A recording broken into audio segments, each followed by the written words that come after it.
Howdy, guys. Welcome back. Hang on a second. I gotta get something. All right. So we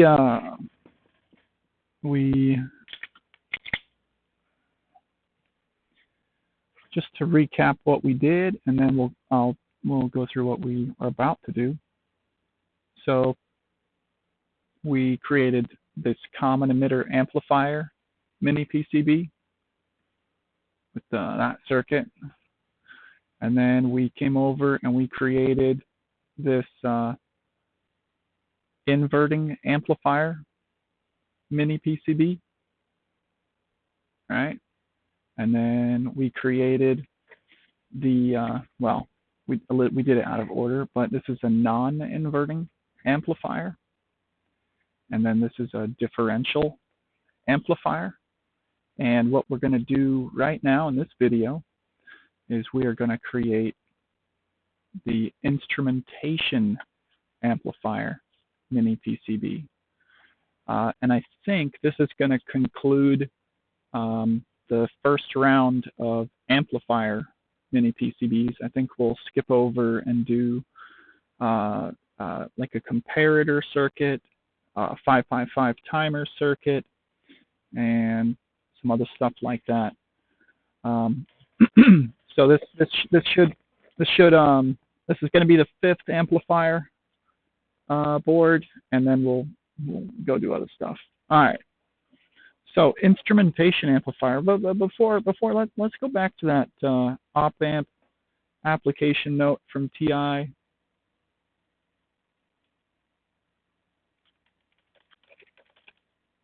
TI operational amplifier. Application notes twice. Ugh. It's this one. Maybe I should have looked at the other one. Okay. Navigation thing doesn't really help. Let's see. Do they have instrumentation on here? I don't remember seeing it. I don't think they did.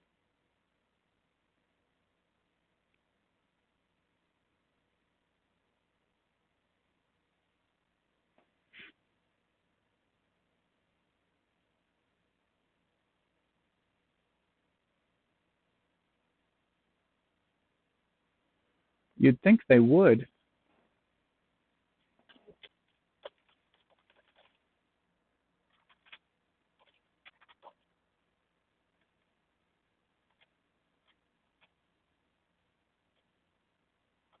Nope. Nope. Okay, maybe this one right here. Application note 20. The guide to op amps.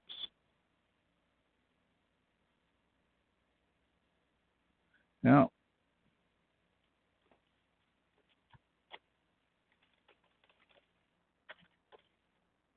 No. Okay, well, just so that y'all know I'm not making this stuff up, an instrumentation amplifier is essentially 3 op amps, where the first 2 act as buffers, and then the last one gives you the majority of your gain. Is that correct? The majority of your gain? Anyways, that's basically what we're going to make. Well, that's what we're going to make now. Wikipedia is good enough. Yes, that's the basic circuit.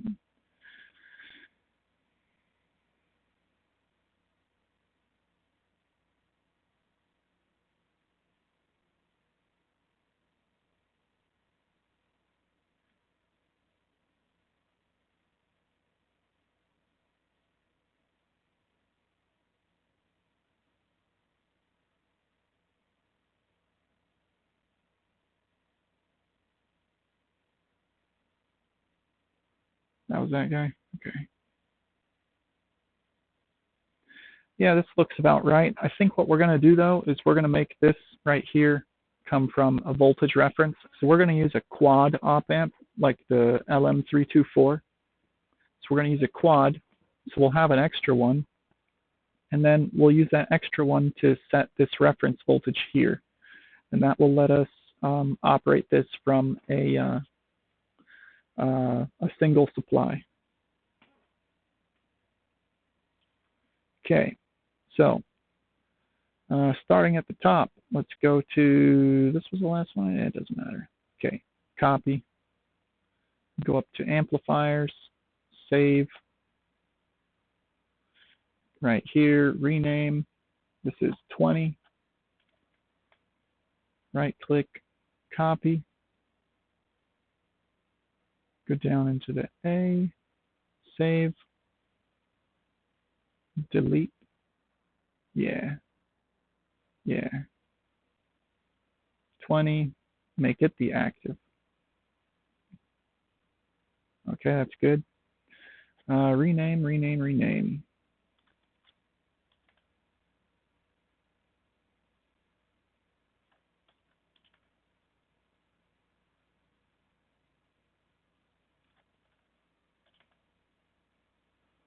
Edit the script.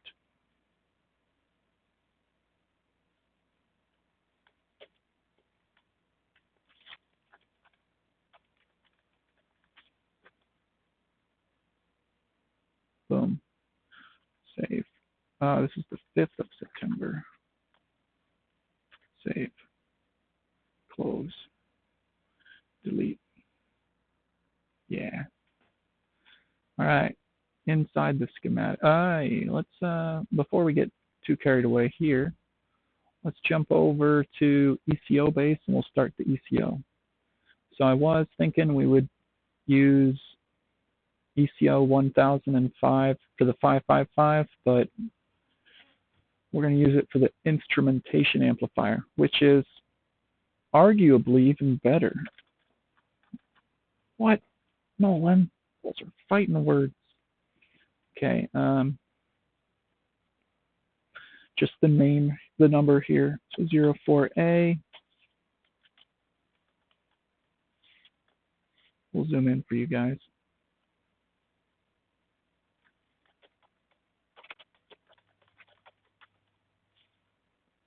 Today, DWG.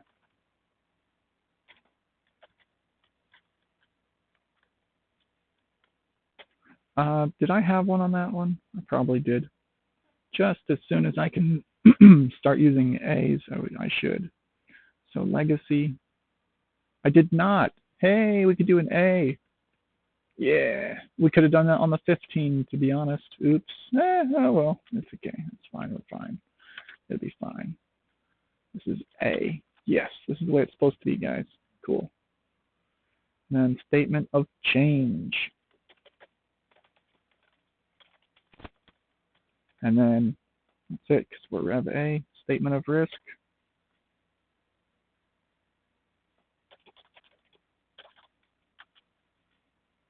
Justification of change.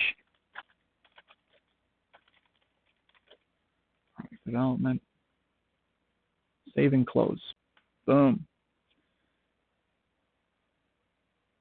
So now ECO 1005 is a real thing.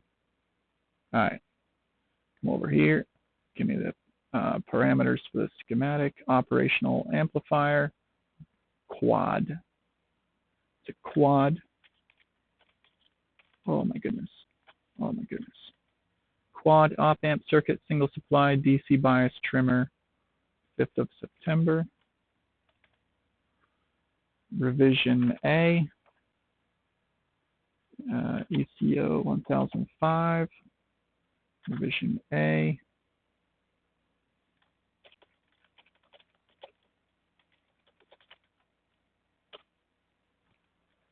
Instrumentation amplifier. Okay.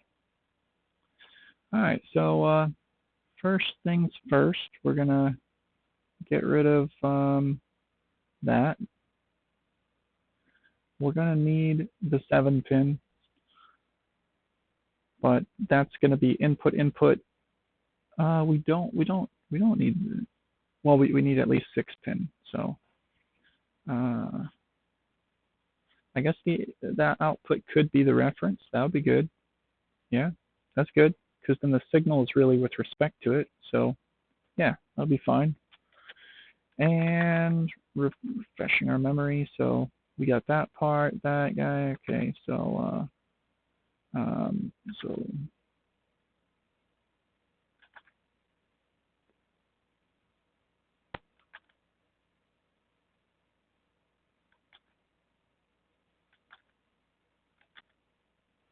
this should be a really low value, like less 10 ohms less. And then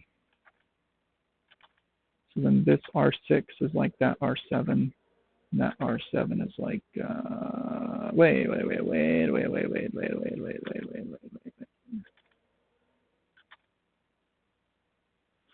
Okay, I gotta spin this around. Here, hang on.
Yeah, we're doing this wrong.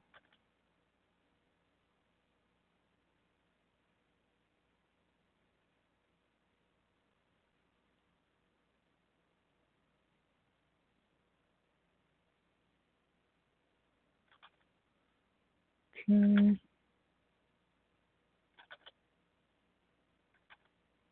Yep, that looks better. We'll tighten this up here. This is going to be a tight one, so it'll fit, but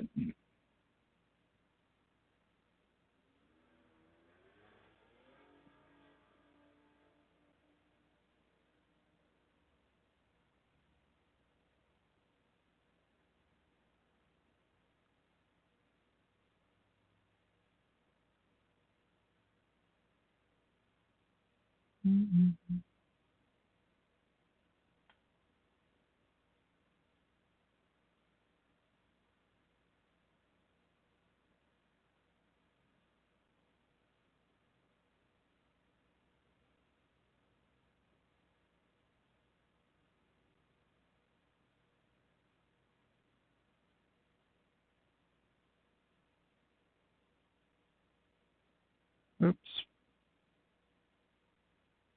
Ah, Control S.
Okay.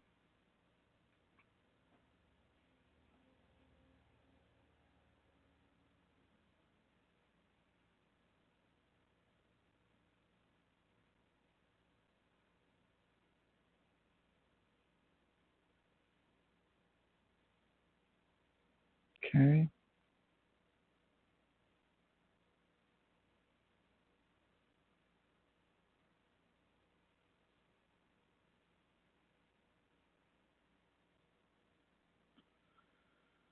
Good. We'll reorient these.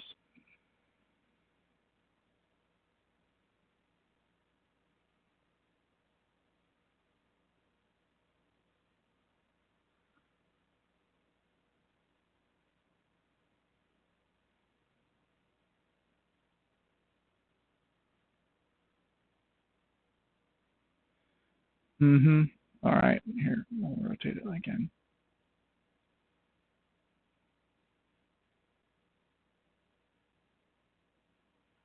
Okay. That.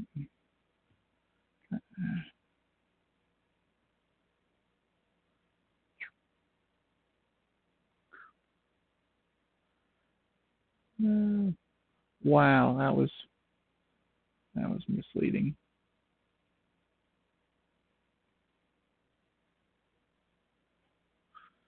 Okay. Let's get rid of some of these test points for right now.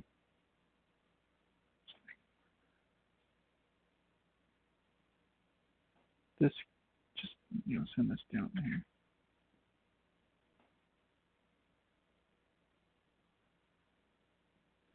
Okay.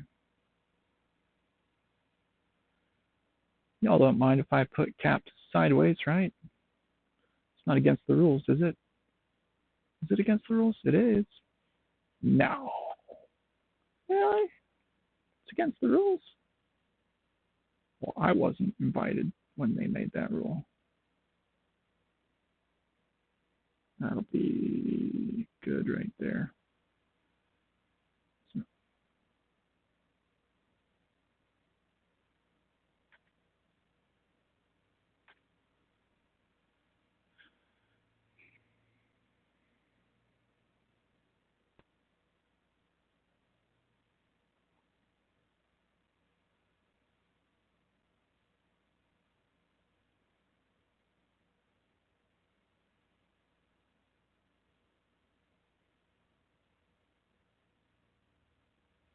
all right, cool.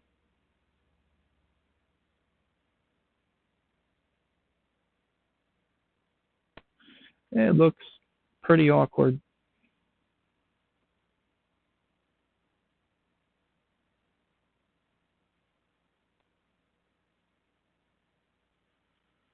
Yeah, shouldn't have moved that cap up on top either, should I? Yeah, well.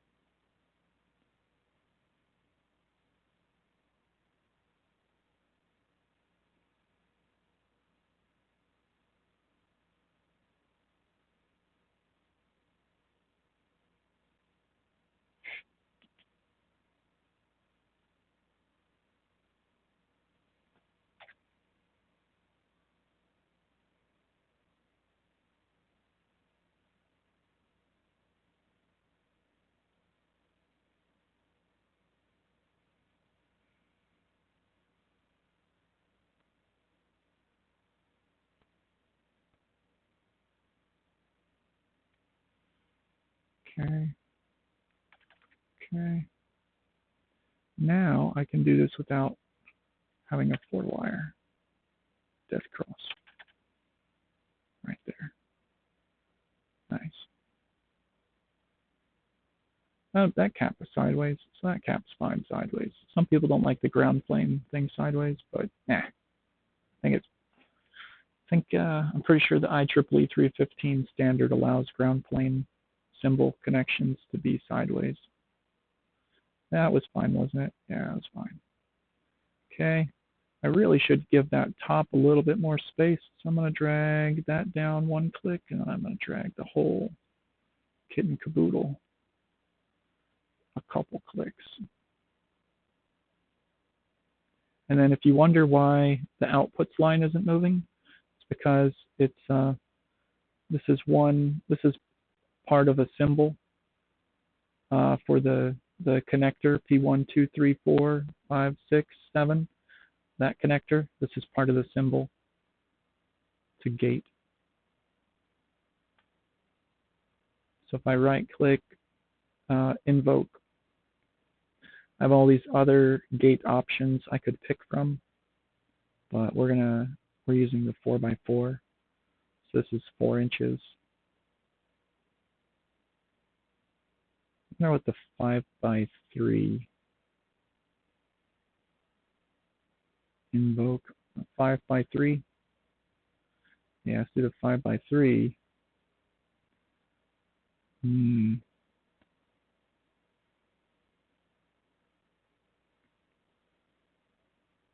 Yeah, we'll do the 5x3. Okay. Yeah, that'll be better. And I didn't delete the connector. I just swapped which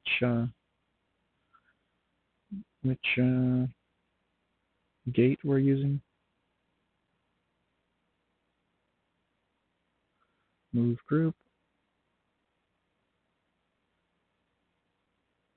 I really want to lower that. We'll grab this section here. Move group. We'll drag this stuff back down around here. Yeah. Now the quad is not going to fit in this like the table, the quad op-amp.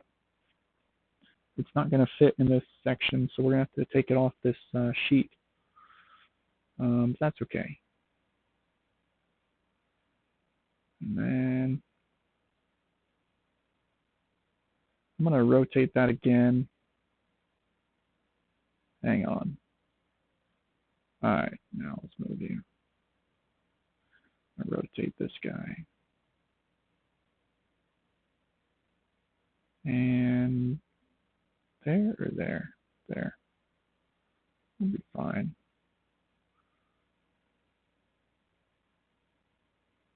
And then something like this. Yeah, should be fine. Drag that down a little bit into there. Put a bend in this. Move. Now I'll just put a couple more bends. Right there. So I want to get it back to here. Delete this. Yeah, delete that. And then this guy, drag him over to here. Give me a line to there. Junction dot. Okay. Actually, let's not put it there. Let's put it up on the upper side of that.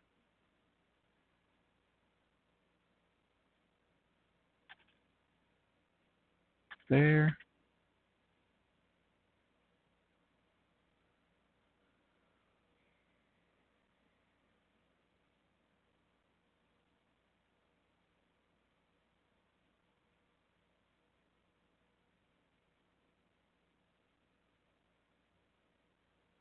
Cool.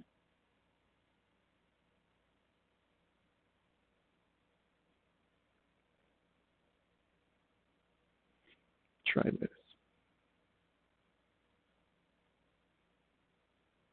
Okay, so we have our bias voltage, our buffer comes up. This is a very low valued resistor, just something for these guys to push against. You're like, Nolan, just let the output stage drive it directly. So yeah, sure. But I don't know. If one of them latches high, maybe, I don't know. But it makes me feel good, so I'm going to put it there. Nolan, that's not engineering. It's for students. It's for them to learn on. Nolan, I'm just going to set a bad example. People doing stuff without knowing why. Nobody explained it to me. No, I'm teasing. Anyways, yeah, it's just something to push against, get a little RC filter. Maybe it has some sort of positive thing on our failure mode effect analysis where we go, oh, shorted high, shorted low, like shorted to the next pin. Maybe I don't know. It doesn't go anywhere, so it's fine. Yeah, it's fine. Man, not editing this before I post it, that's kind of risky, Nolan. You probably say stuff you want to edit out. Nah, I'm okay.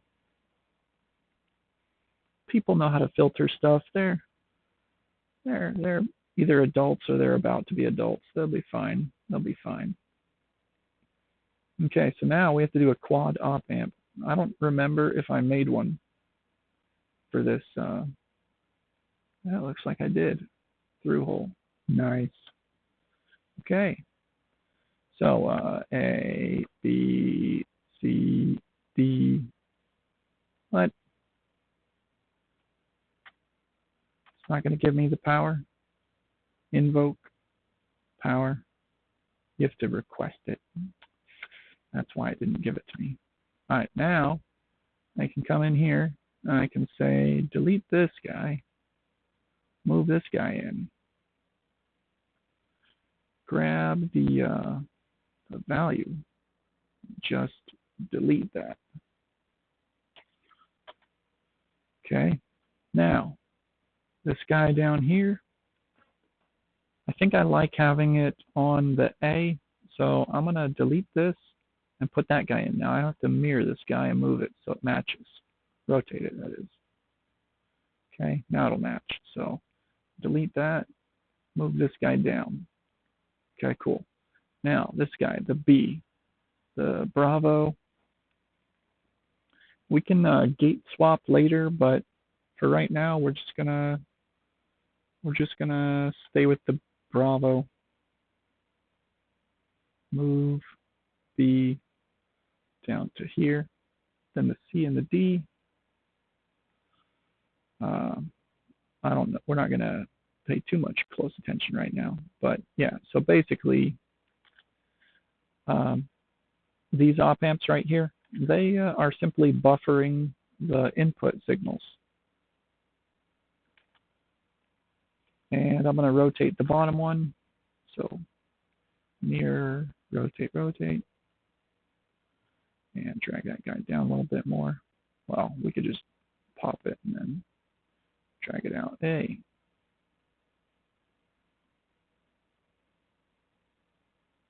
Okay. Now we need a couple of resistors for the feedback, right? Boom, boom, boom, and then boom, boom. So we got those, boom, boom. And then we need those three. So something like, yeah, that's good. So we'll put it like, I like having them like next to it, kind of lined up. But that requires more height. So this may or may not be good. Hey, copy, no. Move. Move group. It's probably okay. We could get another little bit out of this.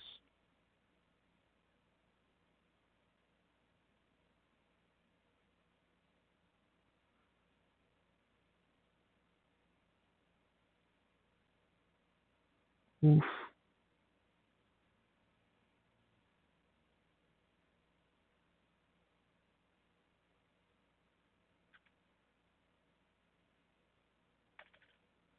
Okay. Copy.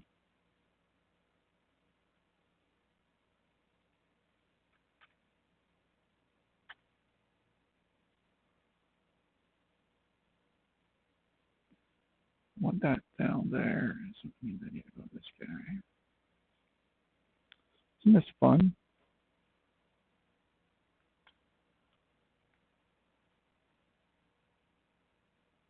Yeah.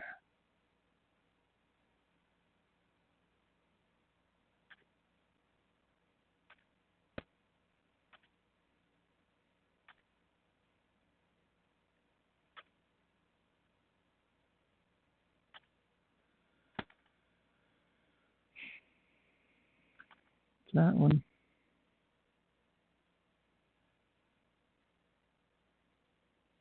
Okay.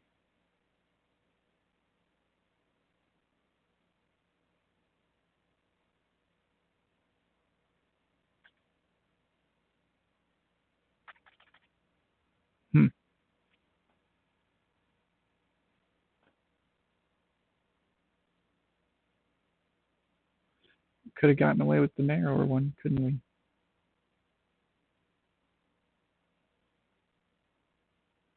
Okay.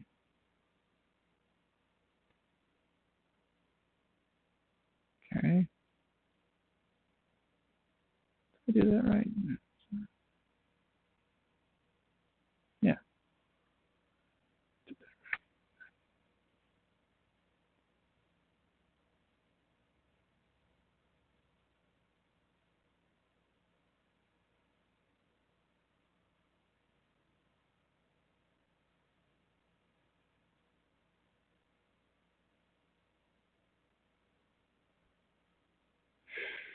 Crowds the Opamp.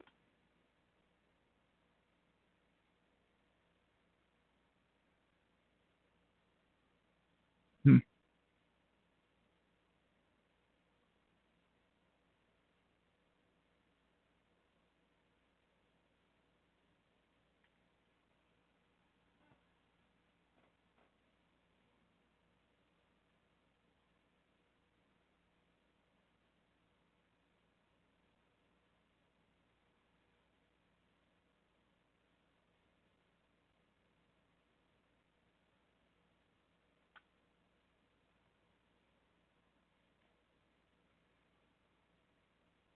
How'd that get off? Oh,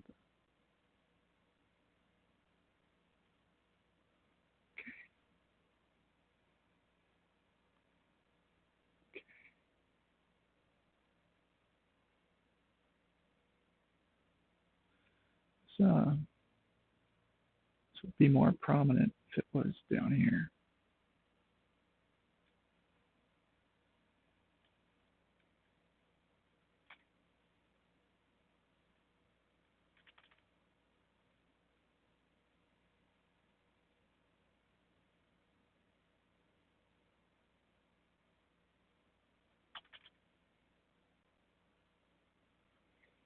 Hmm.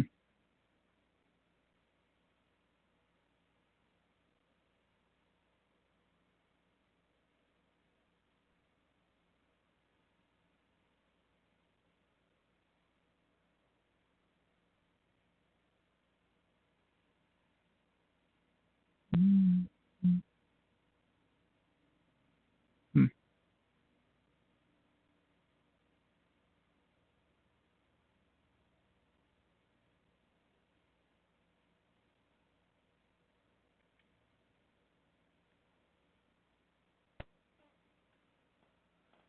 Hmm.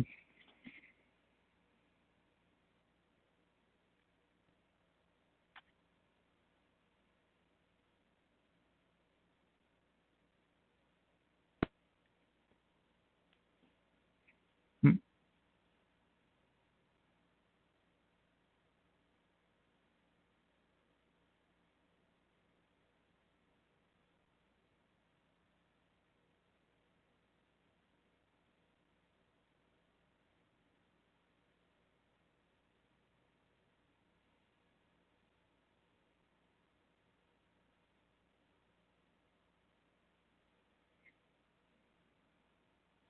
Okay.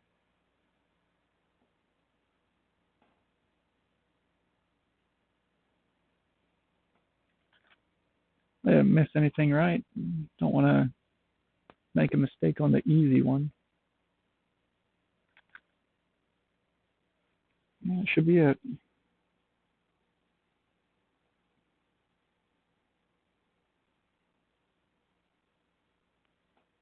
Wonder if it detracts by being too wide.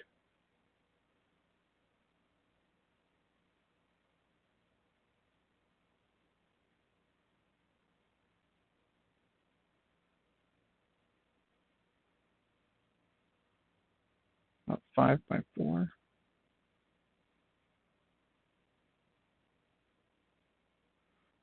doesn't even fit anymore.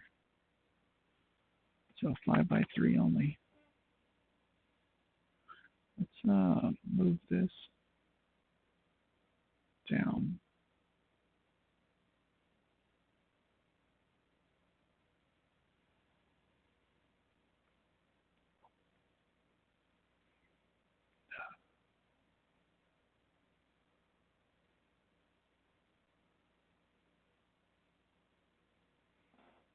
Okay, so this is the instrumentation amplifier section, right? These guys are buffers. This guy provides gain. This resistor sets the gain. I should put a trimmer on that. I should totally put a trimmer on that for you guys. Yeah. Okay, let's do that. But before, I was going to drag it more toward the center. And something like that. Yeah.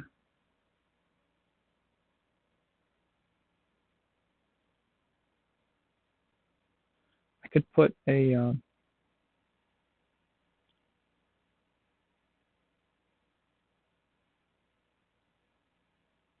okay, I'll put it like this, and then we'll drag this stuff up a little bit more.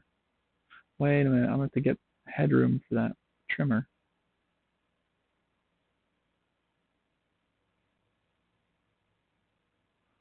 We'll put that there. Actually, give me the whole thing again. Move group, back to, see. Now we'll put it like this.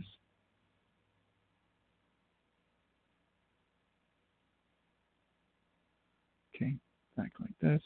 Cool.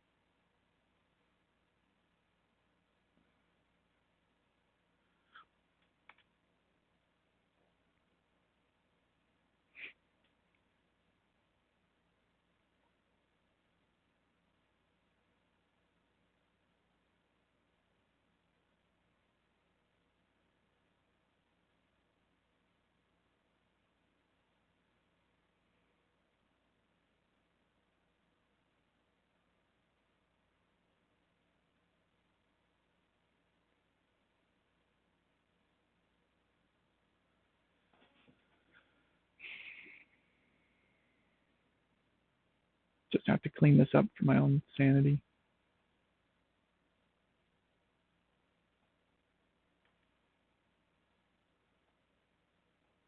Cool. All right. Now let's put a trimmer in here.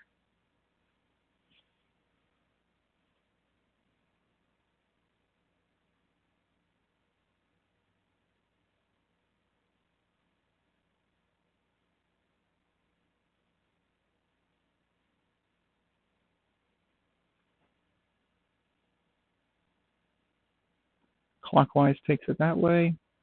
Clockwise will make it go up. So 3 is going to be no connected. I think I have a no connect here for you. Yeah, that works. So just for fun, we'll draw that guy. Then we will, the wiper is going to go to another resistor. So something like this.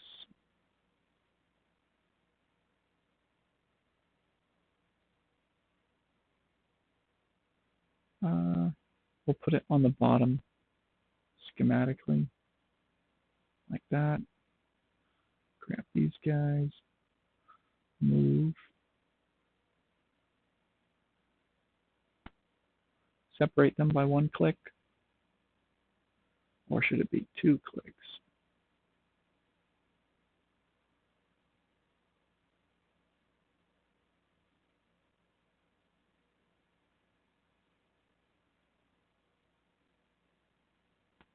Two clicks. Then this guy goes to there. This guy goes to there. I think I pull that off 1 click though. Just because Well, it's probably okay the other way, but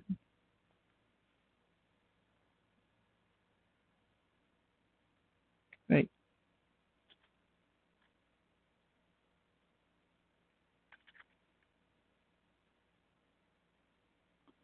Okay.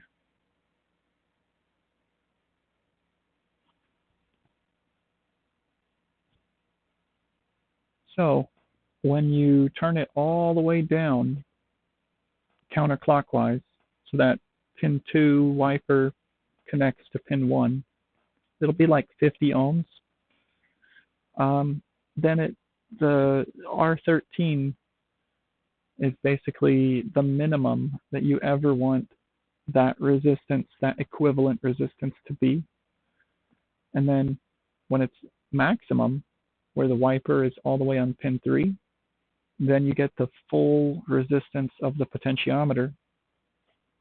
And this guy takes precedence. So let's say I select 10K, 10,000 ohms for R10, and I just want my potentiometer to shift the gain a little bit, right? Because I want my gain to be,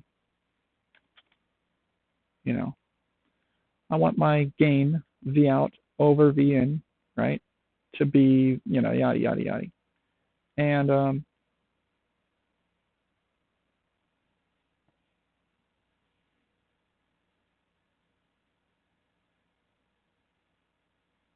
it's been a while. So I'm going to stop talking about the circuit. Y'all are going to get plenty of instruction from your professor. I'm just going to do the layout. Know your place, right? Okay. So let's see here. And I'm going to put a little cap there. That'll be fine. Yeah, it'll be fine. Let's see.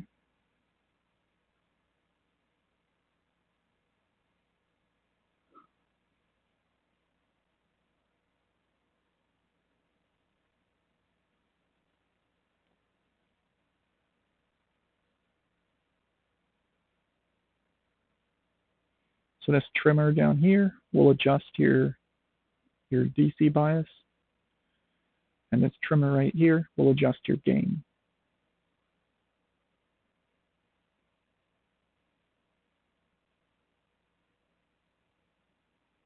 I can move it up now, at least a little bit. Say like there. That's good. Okay.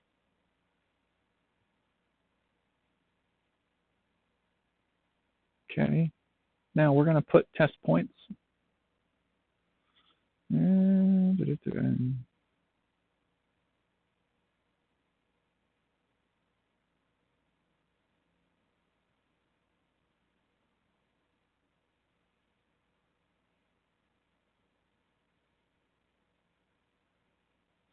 I don't like it either.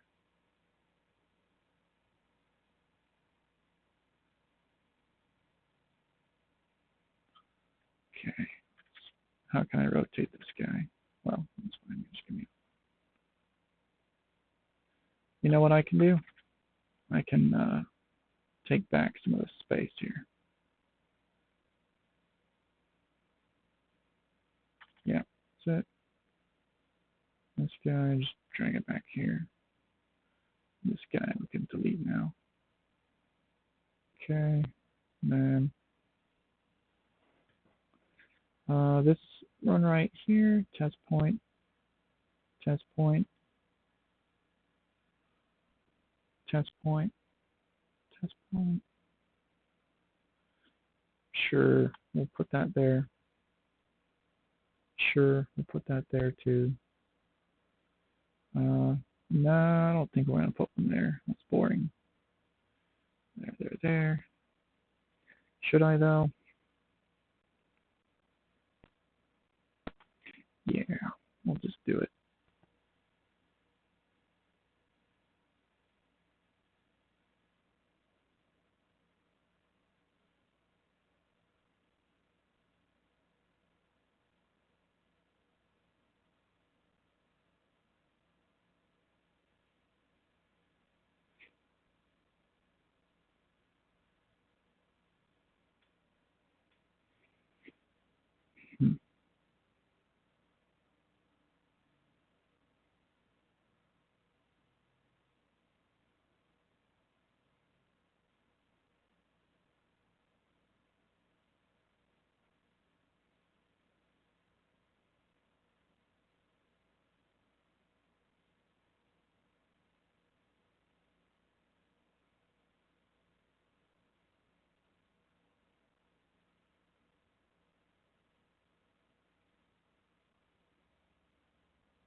Okay.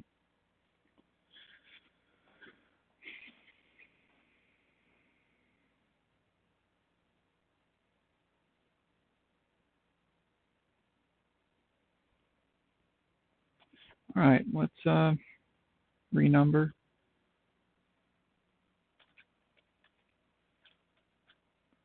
We'll go ahead and renumber the test points. Okay, save. Still a single supply. Yeah.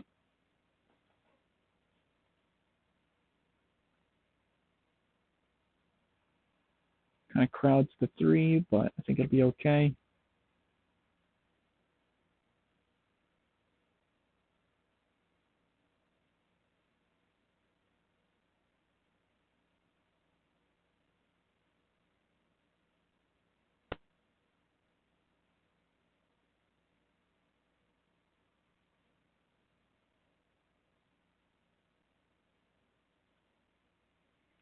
Input, input, output, output. Yeah, 5 and 7. So this is a 7-pin analog. Power and ground, test points.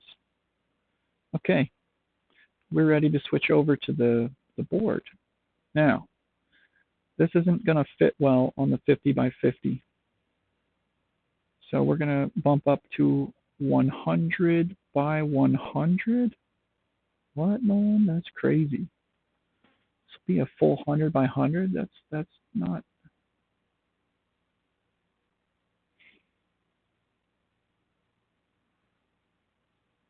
It's not going to fit on the 50 by 50 though. Comfortably, at least. Should I try? I want to throw away my test points. It's an educational board. I could do a 50 by 100 board.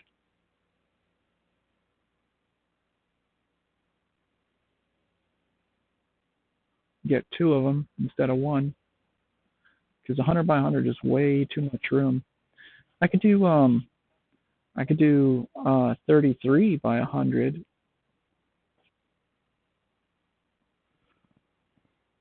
Huh.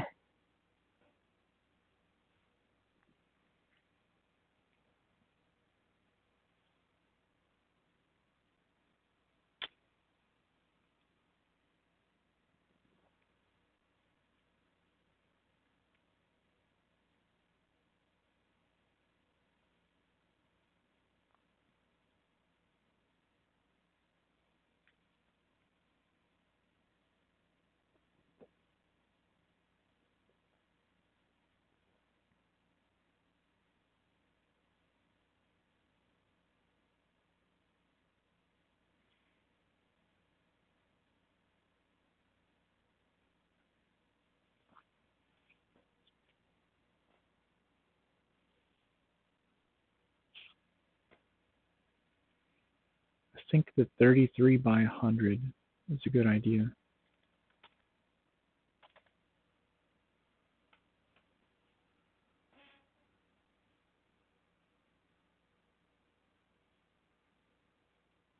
Huh. Yeah.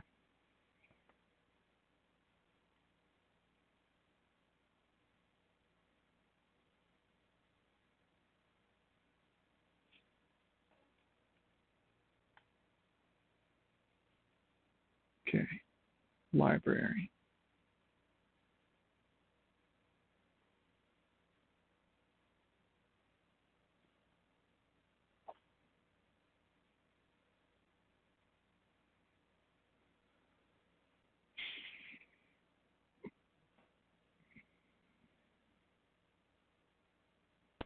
Oh, that one's not updated. Okay, let's edit package. Copy. Well, it's path yes. Apply. Okay. Copy. Group. Copy group.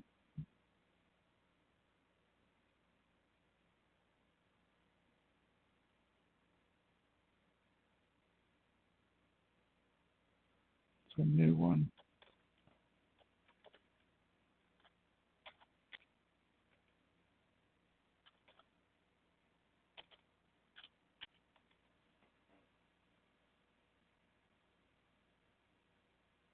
Or I could do 33 by 50. Oh, that's not enough. 50 by 50 is not enough. Nolan.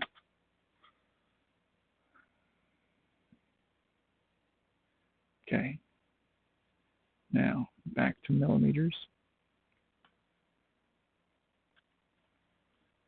50 millimeters. Move. Group. This guy. Move group. Bam. Now it's at 100. Now, I want to move this guy 25. All right, let's see if the math works for me this time. What did I do wrong last time? Move group. Bam. That's in the middle, right? Oh, I should have brought the pins with,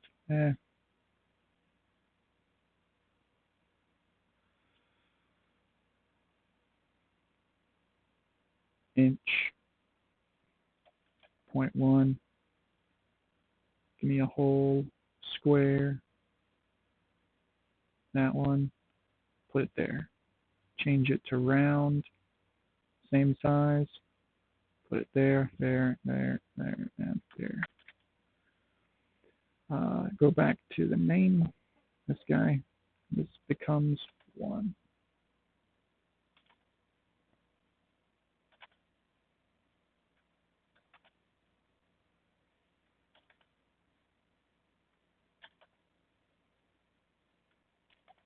So, save. Okay.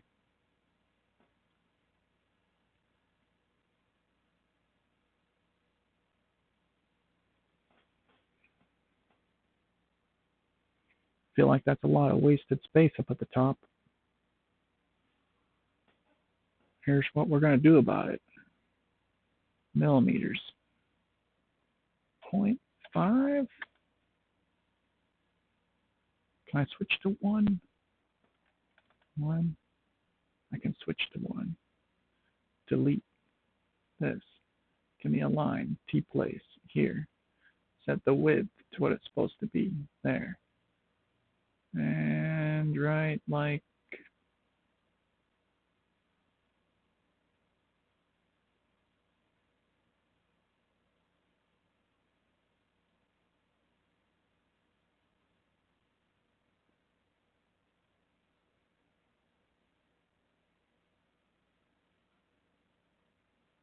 we're going to be fancy. No, not like that. We're not.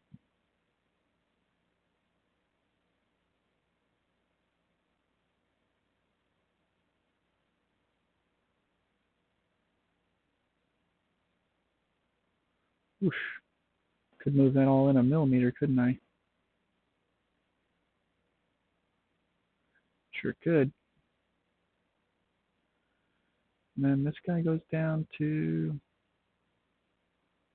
this one. And then he comes up. 2, up 1. Like that. That's it.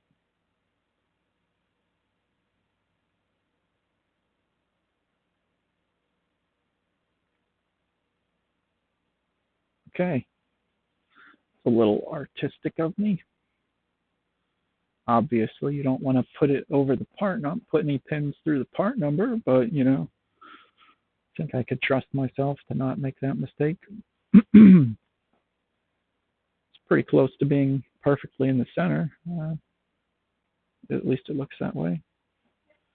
Okay, I think that one is good to go. That's 50, right? That's 50. Why did I say 33? This is 50, right? 50. Yeah.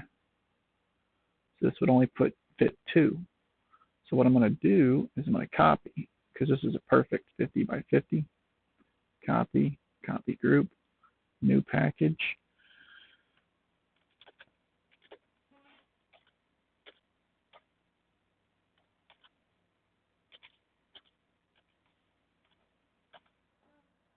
Yeah, paste. Okay, now that's good. Now let's go back to the other one. We'll correct it. I should have been putting millimeters at the end of it. All right. So 50. Let's take 20 off. Well, let's see. So 50 minus 33 is what?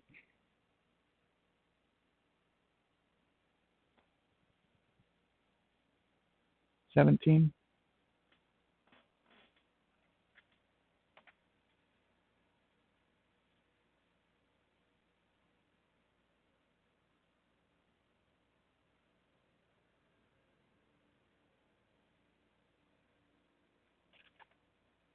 Yes, sir.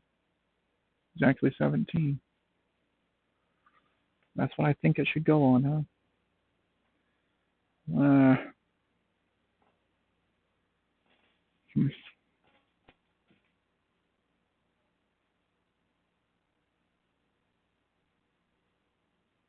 Get one more piece per panel.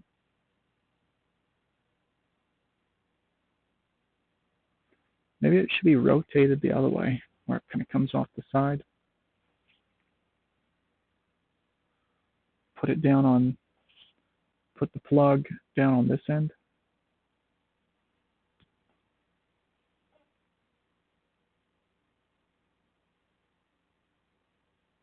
Yeah, it almost looks like it should. No, because the hole's at the top. So if you kind of slide down or kind of set like that. Okay, so if I was, so it'll be like this, right? You'll have your analog discovery, you'll have your mess of cables, you'll have your interface device board, it'll have a 3D printed like tray that it kind of bolts to. This connector may be mounted to the side like that, so this guy can plug and unplug, or he may be mounted vertical. If it's vertical, then you have to kind of okay. So if it's on the side, then you just take it like that and plug, or if it's vertical, plug. If it's on the bottom, then you're plugging it in like this, so your board will be like sticking off that way. But is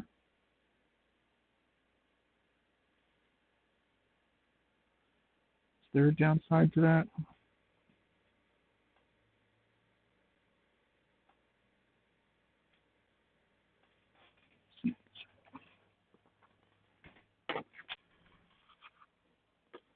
Okay, so I got that. It's in there. Tray's gonna have to hold it up. Probably a nice ergonomic feature, so you can kind of grab it to brace while you plug and unplug. Nice ergonomic fillets. My friends tease me that I put too many fillets on my designs. They're like, you put way too many fillets. I'm paraphrasing.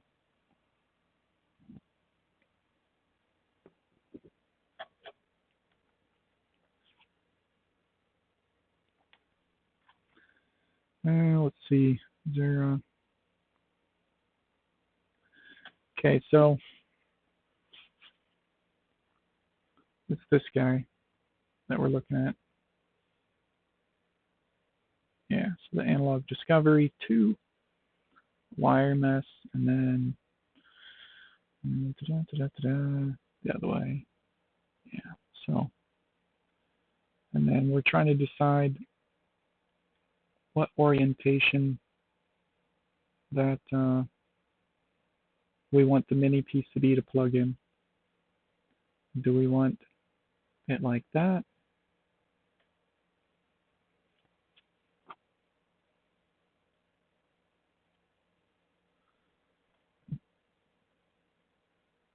Which would be this guy plugs into it, right? So you're looking at like this, and then that guy would rotate and plug in like this.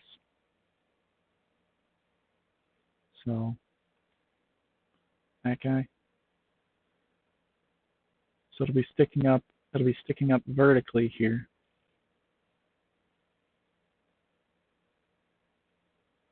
be sticking up vertically.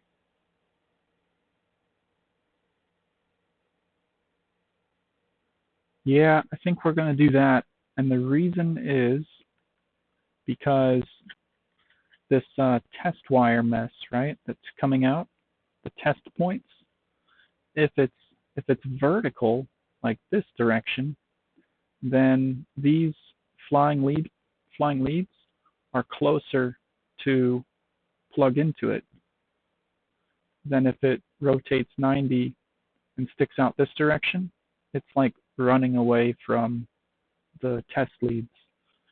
So, okay, all that to decide that we're going to keep it. We're going to keep it in this orientation, and the logo should be fine. Okay. Part number, isn't that? It's awkward. It's awkward. It'll be okay. The surface mount versions will be a lot smaller, but and that's partly why I don't mind putting all these test points, because this is the through-hole version. It's not supposed to be compact. This is supposed to be easy for the students to touch and feel and, experience the voltage. Experience the voltage. That should go on a coffee mug. Yeah, experience the voltage. Okay, miniPCB 7-pin right here. New and miniPCB 7-pin 33 by 100 is the one that we're looking for. And then I'm going to put rename. And this is 33x100. And then new, we'll do another one. This is also miniPCB 50 by 100. Hey, wrong one. Delete. Yeah, delete that one. And then new miniPCB 7-pin 50 by 100. Yep. Rename. And this is 50 by 100. Now connect. This is 1 to 1, 2 to 2, 3 to 3, 4 to 4, 5 to 5, 6 to 6, 7 to 7. Yeah. Okay, and then connect on these guys. This is 1 to 1, 2 to 2, 3 to 3, 4 to 4, 5 to 5, 6 to 6, 7 to 7. Okay, cool. Prefix is still P, which is exactly what we want. Now we click Save, so we go back to our board, and now we can right-click and say Package. Wait a minute. See, so it's not there yet, but hang on. Cancel Library, Update All. All right, now we can right-click, say Package, and we have 33 by 100 or 50 by 100. So if I say 33 by 100, this is what we got. That's what, that's awful narrow. You know what, guys? Y'all are about to get,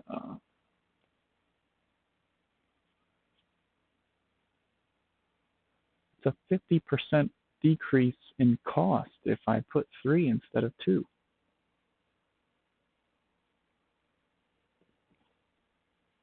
Right?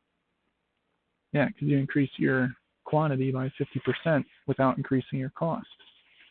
So I really need to put 3 on there for you guys. It just looks weird. I put this IC down here in the middle, and then there's really not a lot of room to put components above and below it. Okay, guys, y'all are getting the 50 by 100. Yeah. Yeah. That's just the way it's got to be.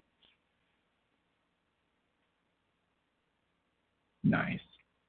Maybe no, because everything I've done up to now is single supply.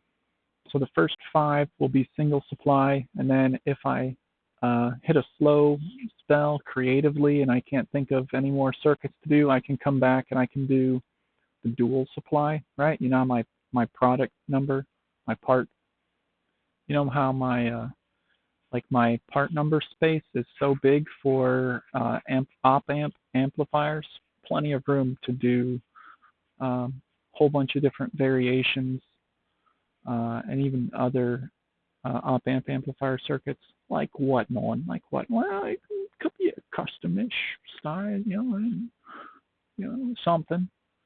Okay. All right, so let's see here.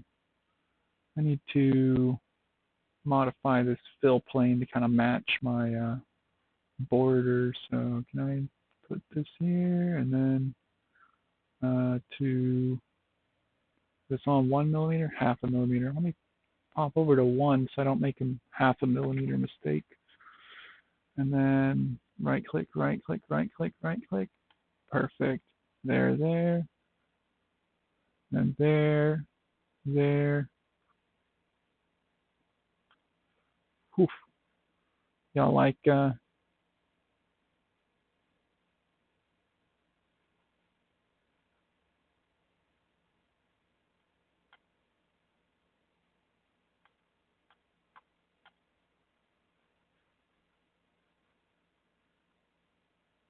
okay.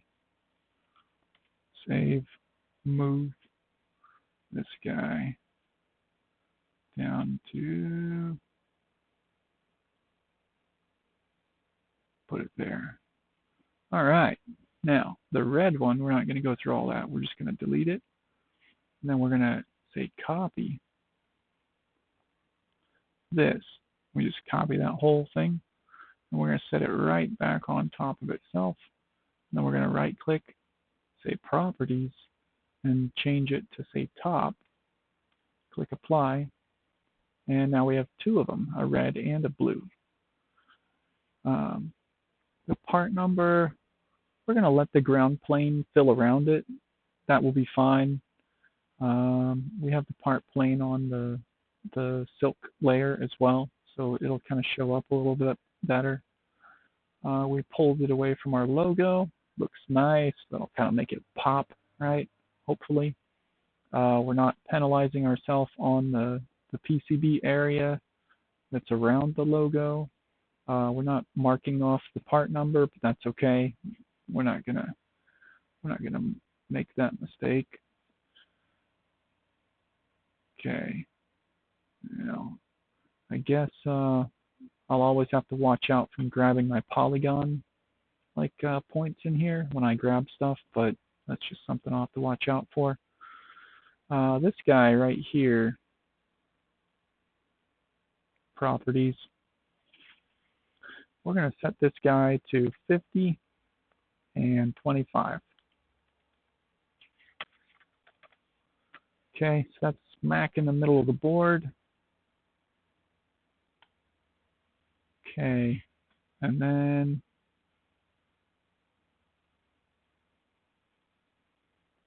move group, these guys. What do we got here? Wrong way. Okay, something like this.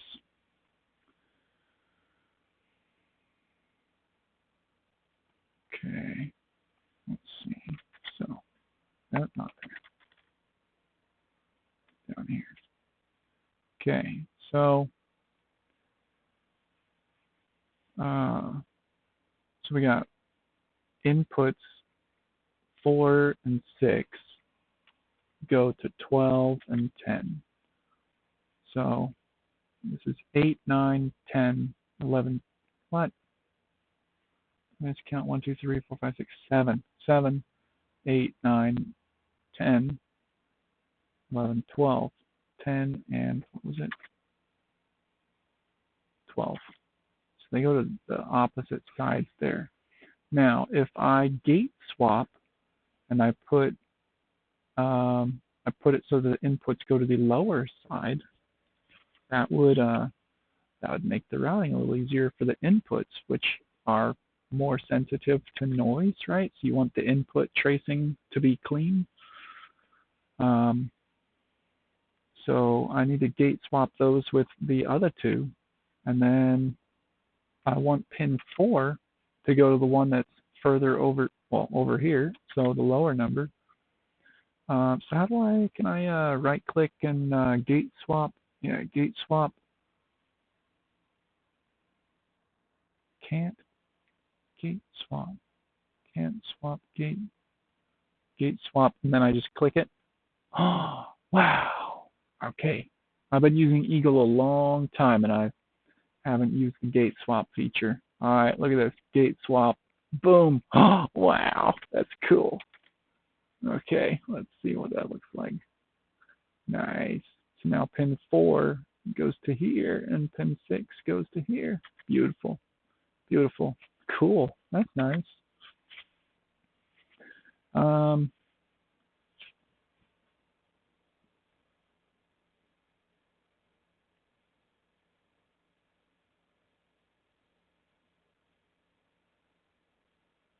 Maybe I should try to squeeze it on a 50 by 50 just in case it turns out, because it's going to be a pretty open board if it's 100. No one, just take another bite of the elephant. No one, just take another bite.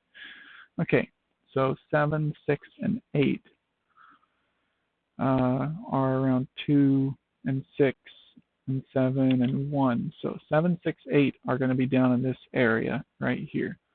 So 7, 6, 8. All right, R11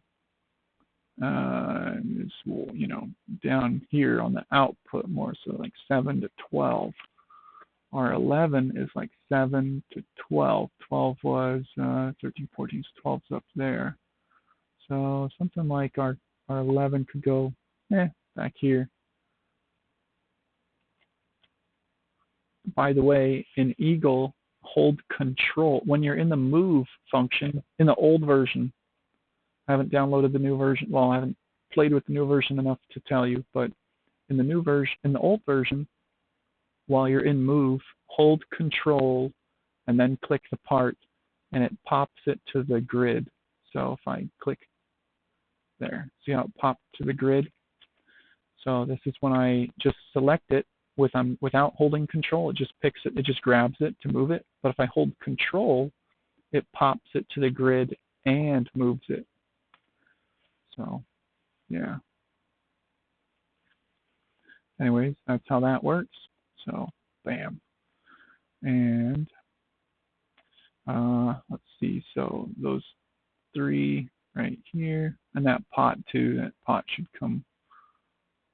Those guys should come with move group. So it's going to be something like these guys down here, more or less, right? Because the pots are there too, between 2 and 6.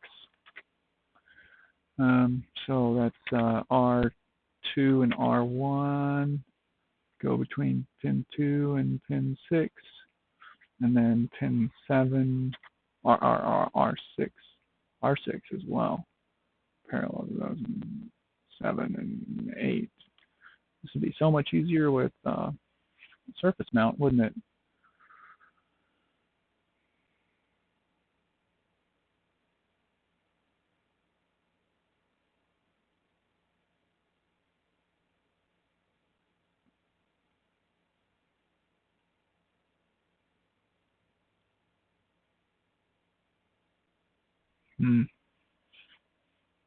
Save.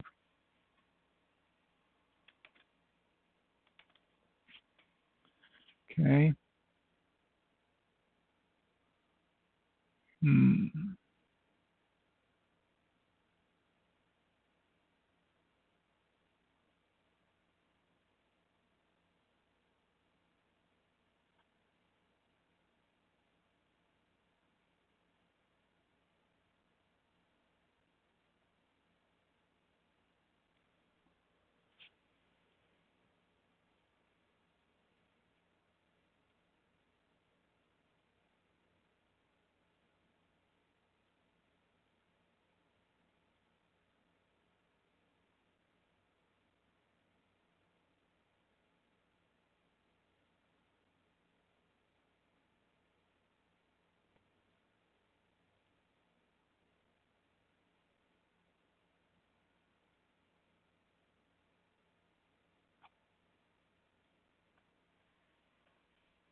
Hmm.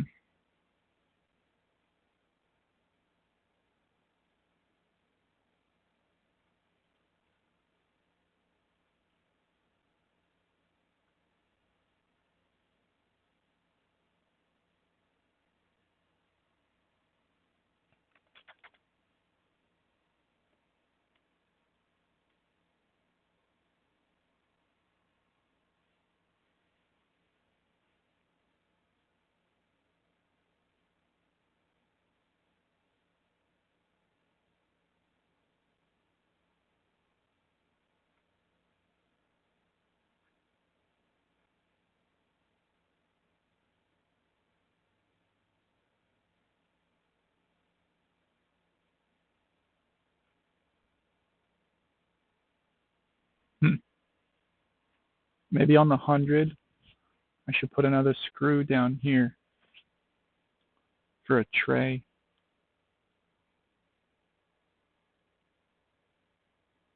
so that these test points aren't, yeah.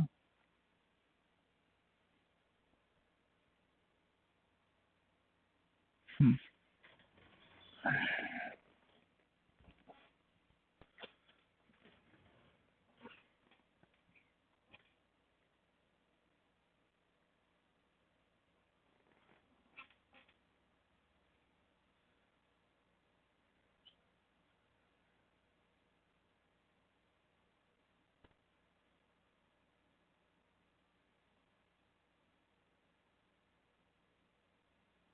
Hmm.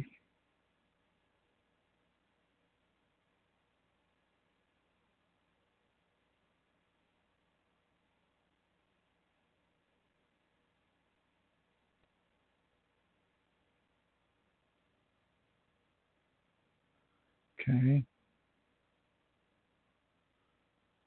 Does that stay there, or does that rotate like that?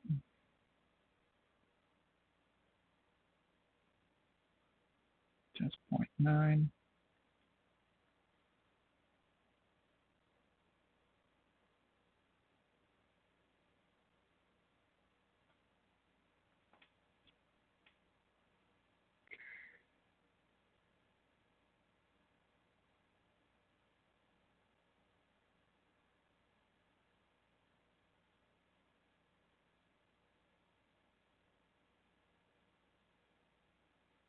That's TP4, so that's the input. Should I put it right next to the pin?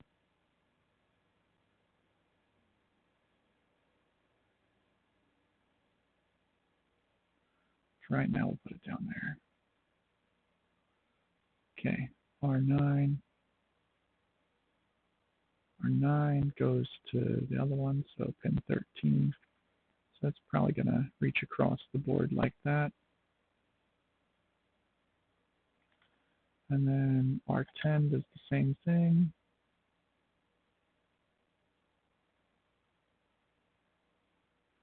But on the other side of the board,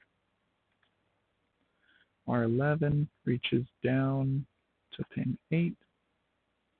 Yeah, pin 8 is there. So put that. 12. R12 reaches to R12, which goes to 8.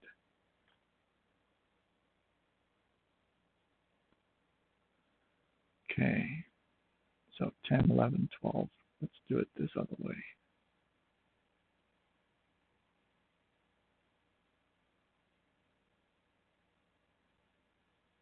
Like that. 10, 11, 12. Okay. So this is our bias control pot. This is our gain control pot.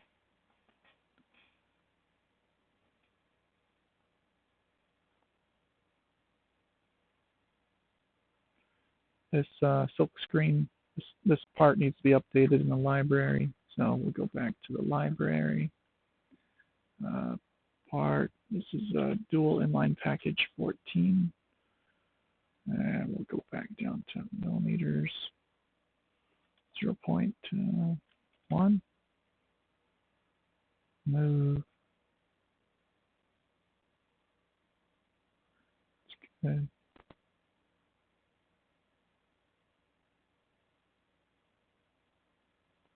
There. Size 1.5.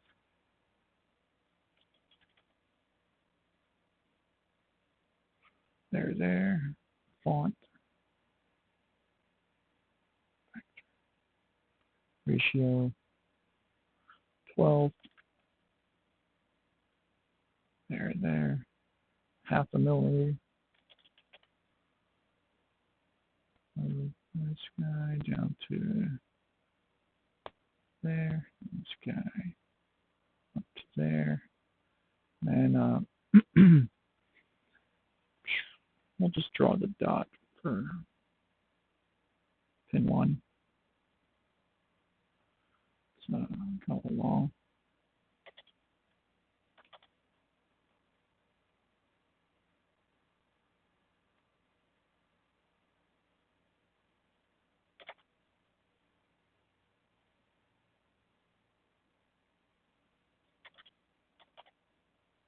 Good enough.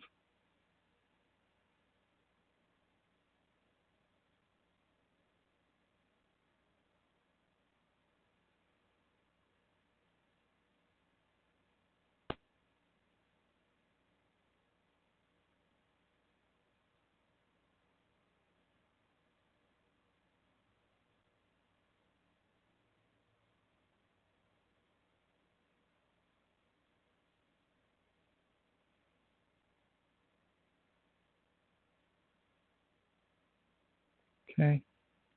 Save. Oh yeah. Width 0.3. There. Okay, cool. Save. Now we'll go back to the board, library, update all. Yeah, there we go. Hang on a second. I need to drag them out. One more click.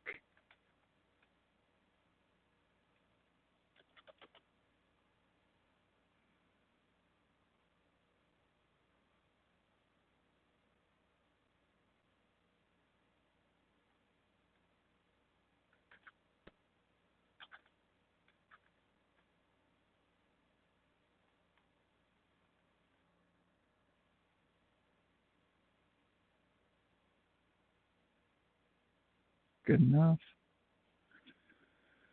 Okay, so the inputs will sweep out of there. They'll go over to here. We have our gain setting stuff down here on this side. I'll probably squeeze it up a little bit. Pull it away from the edge slightly. I could probably squeeze that in a little bit more. There may not be a benefit to pulling it up and squeezing it that way. Let's see here. So our bias setting, bias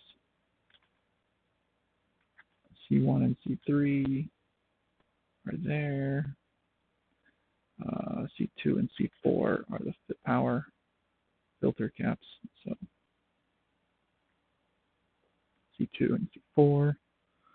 This is ground. This is power. So it'd be nice to fit the filter caps in here. So this guy swings back over there.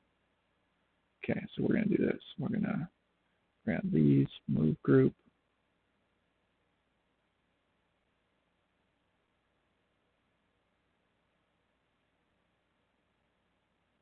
Like that. That kind of lines up nice there. Save. All right, C2. And then C4, we'll probably put it near the chip or leave it kind of near the power input. I don't know, maybe near the power input. Like that.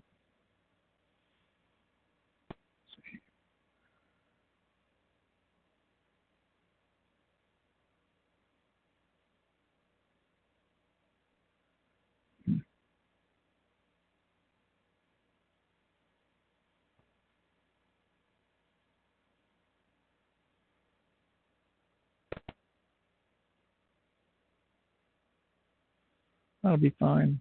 Okay. Let's see.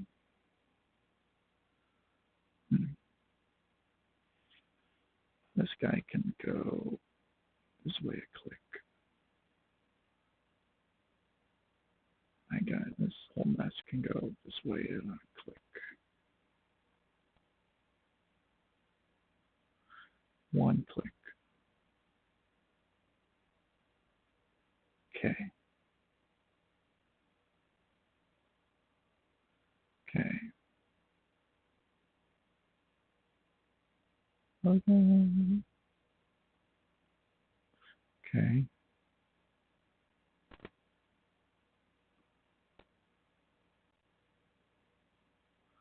Something like that.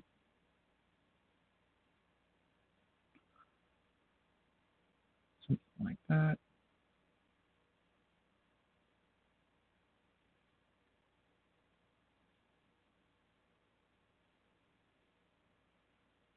Can I get this down to 50 by 50? Okay, so R13 and C5. So R13 is up here, C5, 13, 14. So they're on this back side here, 13 and 14.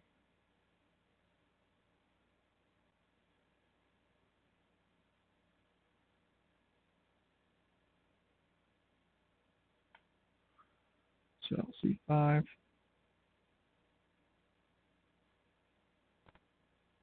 R13.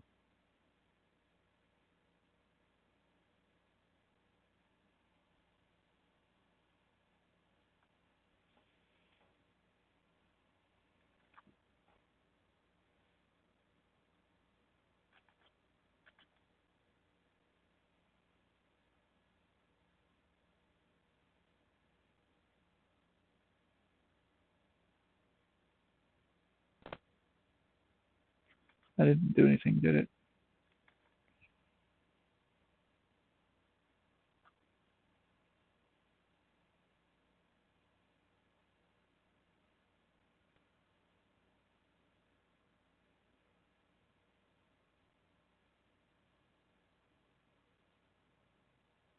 Yeah.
Shit.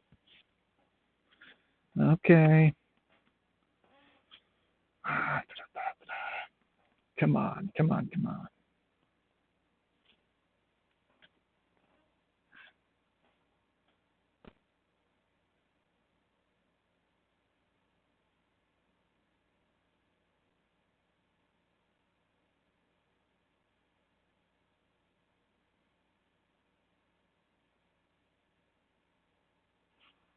It was like this, doesn't it?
Well, if it's too much work, just send it to pin 7. Just don't, right?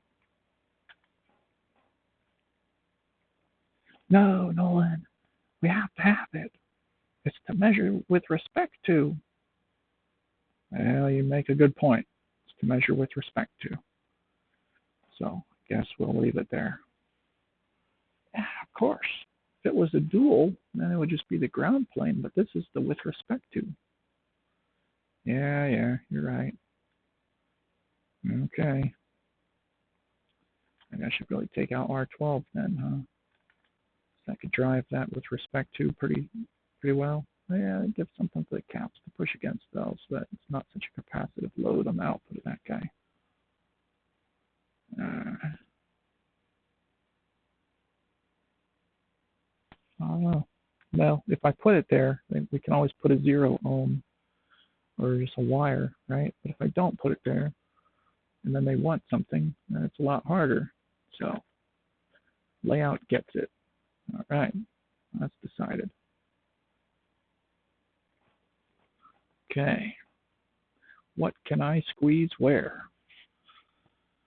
This voltage setting circuit could probably get moved to this area where C1 and C3 are at. C1 and C3 go to pin 10. They're on the output of that guy, yeah. So let's see what we got here. Move group. All right, so something like this with C1 and C3 kind of squeezing in here. C1. Ooh, it's tight. Okay. Is there a better spot to put C? Is there a better spot to put C3? So all the way back to pin 2, test point 7. So I could do it right here.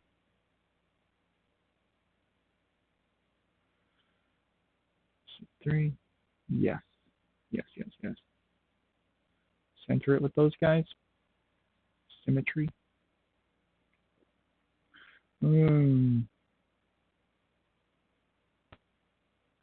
Out one more click. Oh.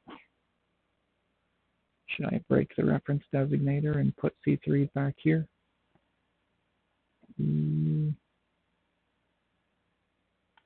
Yeah, let's smash it. Smash. Move. Oh, smash. That's a smash first. This guy. Right, move. Back to there. All right. Well, if you ever wonder why that looks weird, it's because I really wanted to fit it in here and I didn't want to make it look awkward.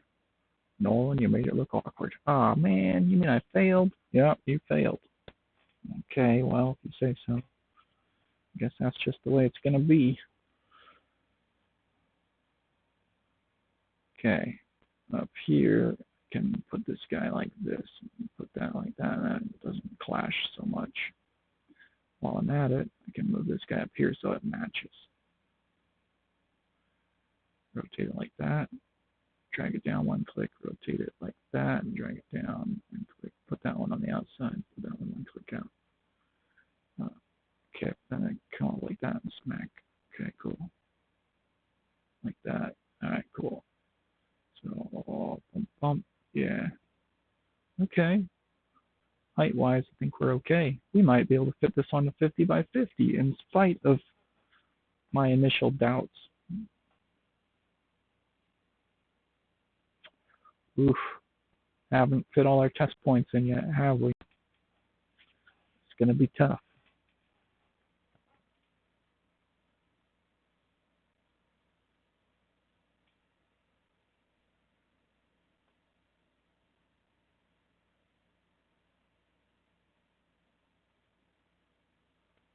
Okay, TP8. It's off of these guys.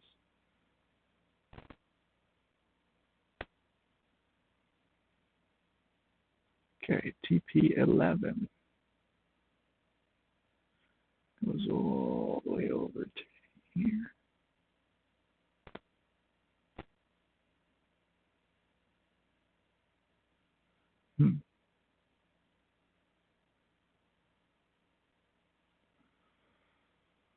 Ooh. Ooh. Hmm.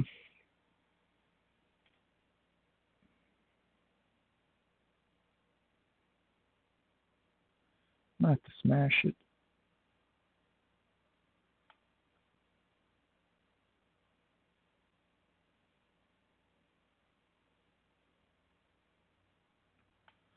Yeah, that's just the way it's going to be.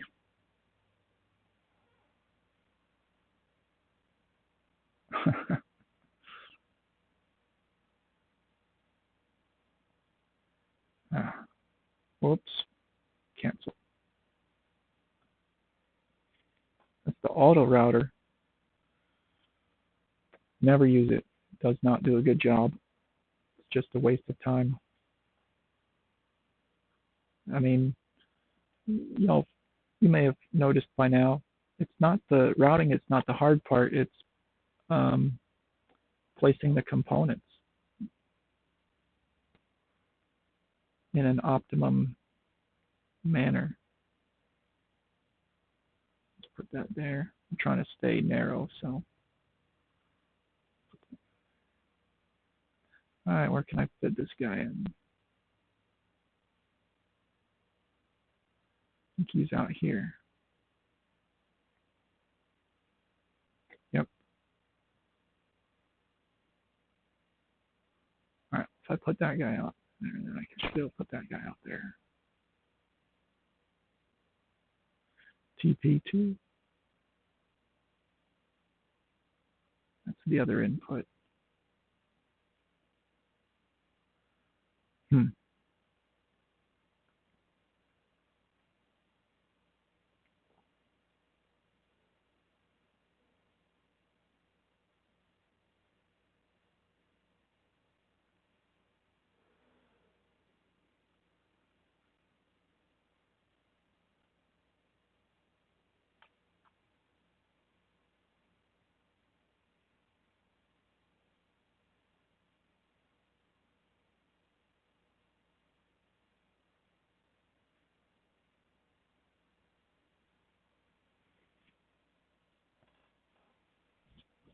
Okay.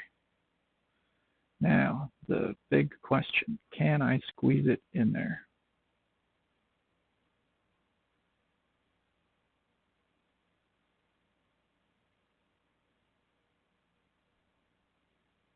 I don't know.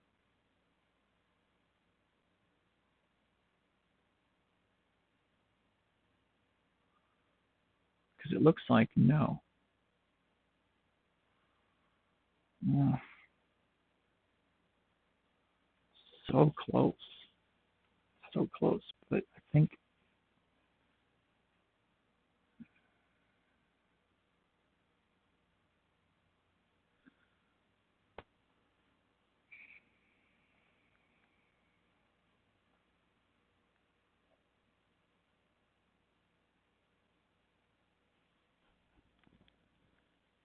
no, I don't think it's worth it.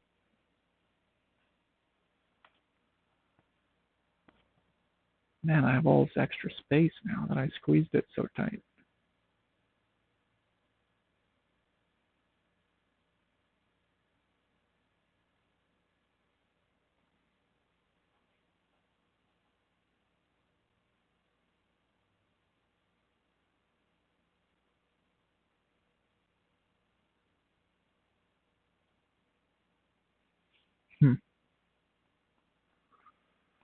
Maybe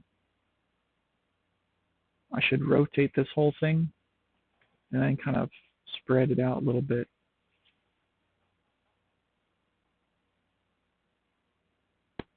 Unpack it. Yeah.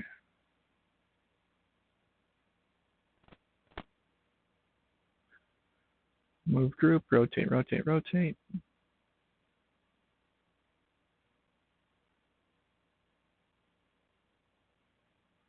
Probably right there.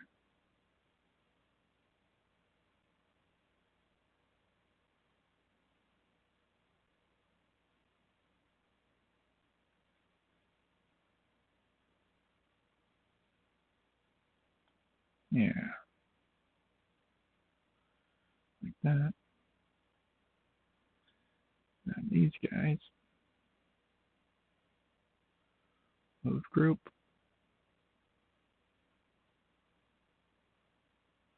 C1 and C3 can now go over here as well. Now, I'll keep C3 back here. We don't need to compact it. We can unsmash. We can expand these now.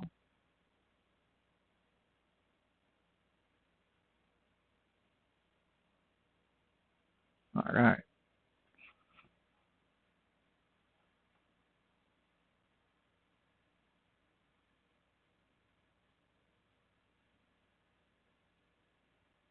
Let's see if everything wants to go back to a 1 millimeter grid.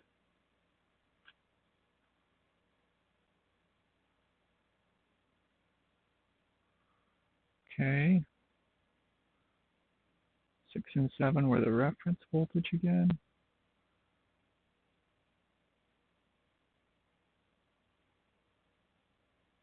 Like that. See, that's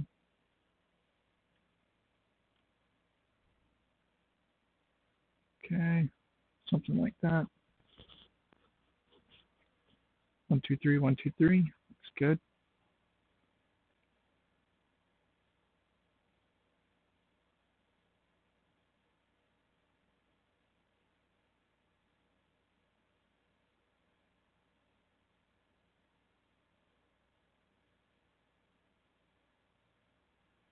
Okay.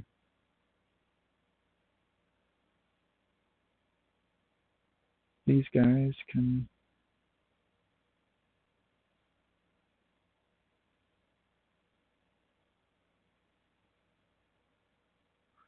I'm going to set this up here, kind of out, out of the way a little bit.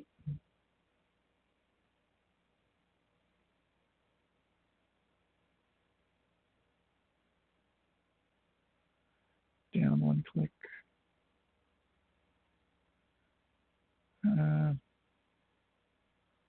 Pop it on the grid. Okay. Yeah. Yeah. One line between. One line between. Yep. Maybe I should expand this actually like that. Give the cap a little bit more room.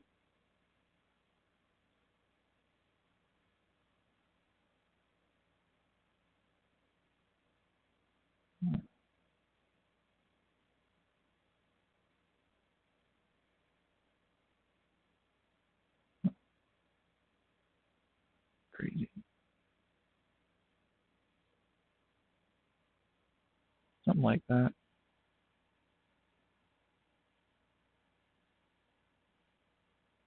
Not trying to compact it at this point, trying to actually spread it out so it looks like it belongs on a 50 by 100, which is arguable. Might not.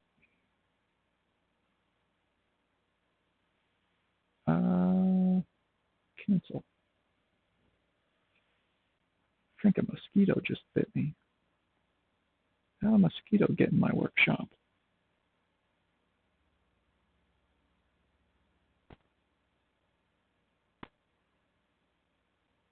Sorry, brain freeze. miniPCB 710. Right there. 50 by 100. Oh, wait, it's this one. Attributes. New. part number. No, we'll just leave that alone. Current all. Okay, and okay. Save.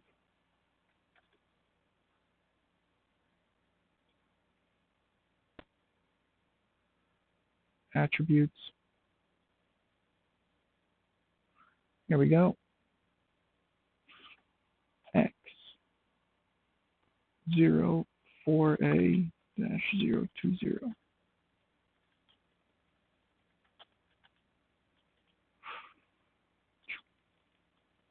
Oh my goodness. I have caps on, huh? A. Yay, we got to use A. Okay. There it is.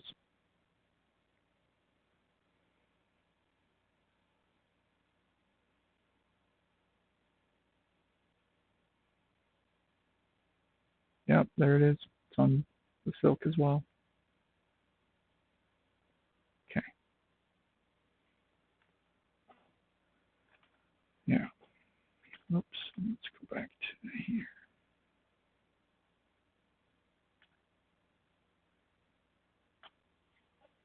Okay.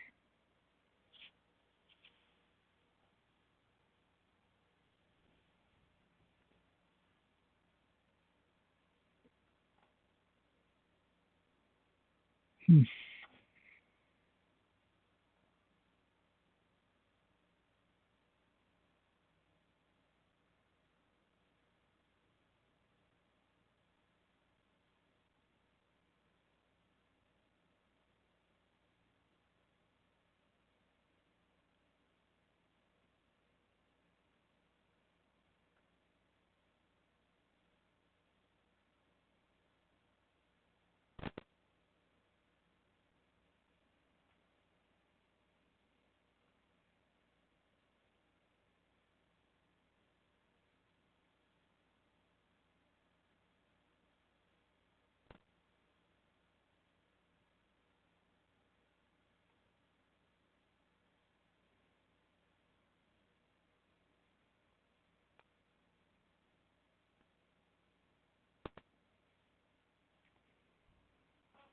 Hmm.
2P11 is the input, so we do want it close to pin 12,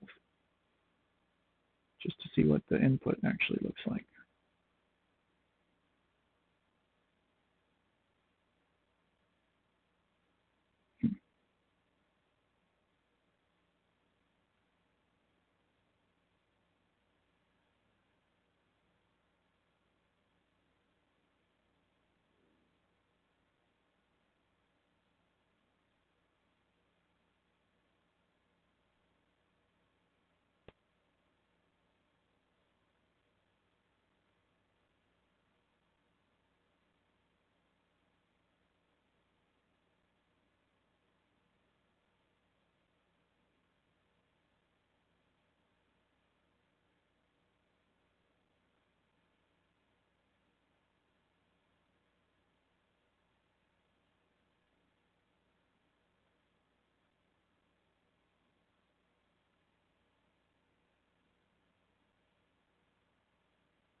Oops, too many.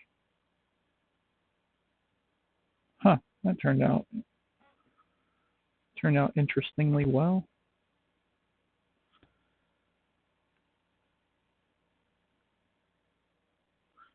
Test points straight up and down.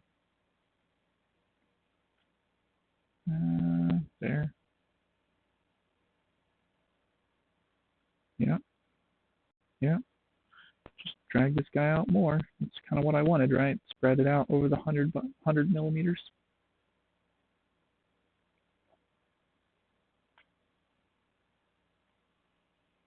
Okay.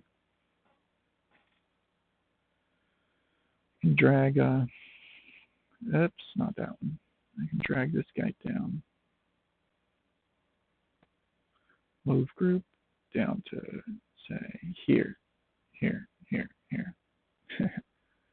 Any of them. Well, we'll keep it broad. Okay. Something like that.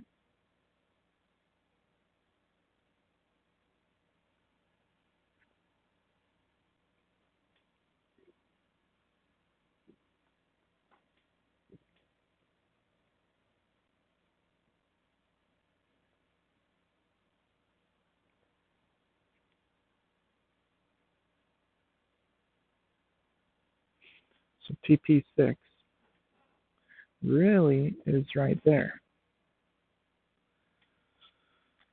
TP6. Yeah. Yeah. I should put it close to that pin.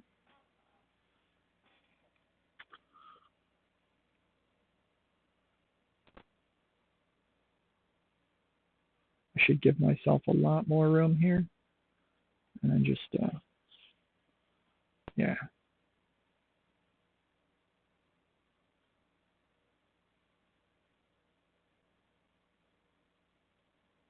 Whee! A lot more room. Why not, right? Well, you see, Nolan, the reason not. Well, there's a reason not. Wow.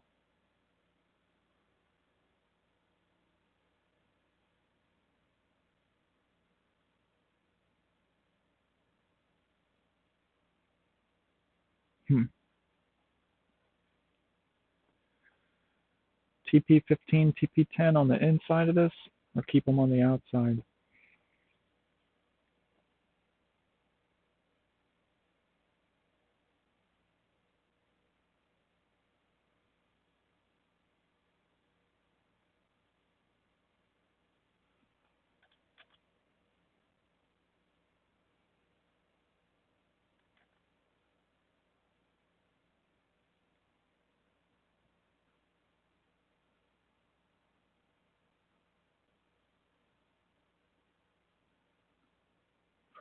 TP12, lift it up to here. TP16, that one. 11, TP12 is the output. I'll put the output down here by the resistor. That'd be fine. It's an output. Let's rotate it like that, though. Okay.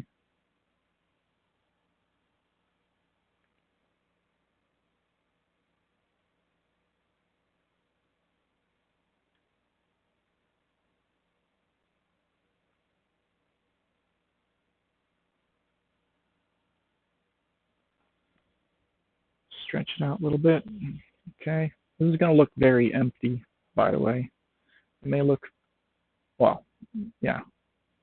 Y'all are probably like, no, we know. It was a big open 50 by 100. We thought you were crazy before we saw this video. I'm just like, no, yeah, no one's crazy. That.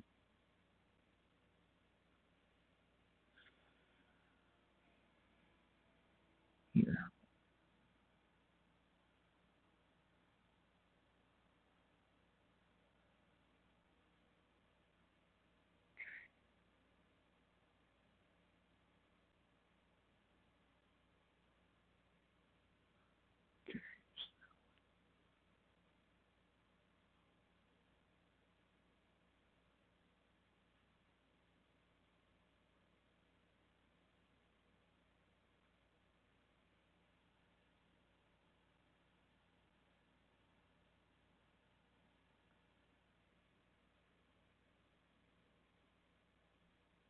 Mm-hmm.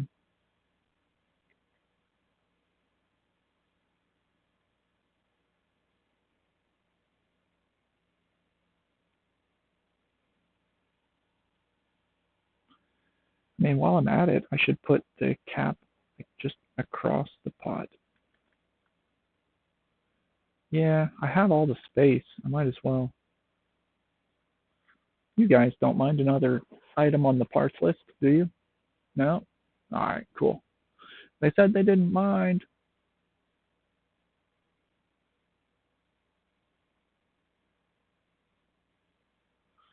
That was nice of them.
Yeah, I think that's good. I think that's good. Before I get too far, let me renumber this. No, not that one. So this one. Renumber sheet. Test points didn't change, but C1 becomes that guy. Save. Cool. Okay, cool.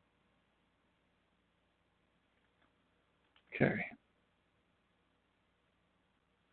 That's awful far.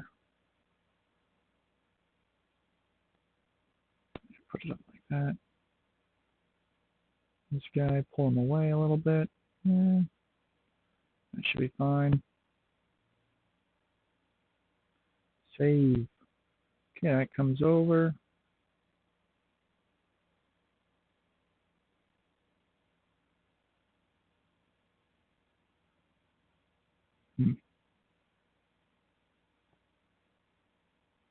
More or less straight up.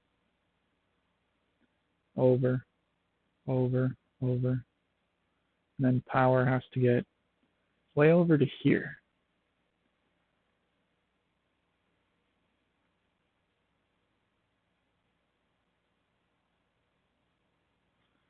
And then this filter cap there. So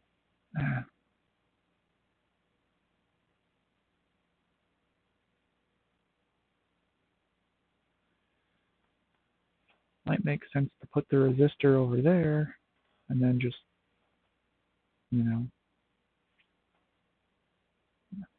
trying to make it more compact, and I need it to be spread out. We'll leave it like that. This may be the layout right here, folks.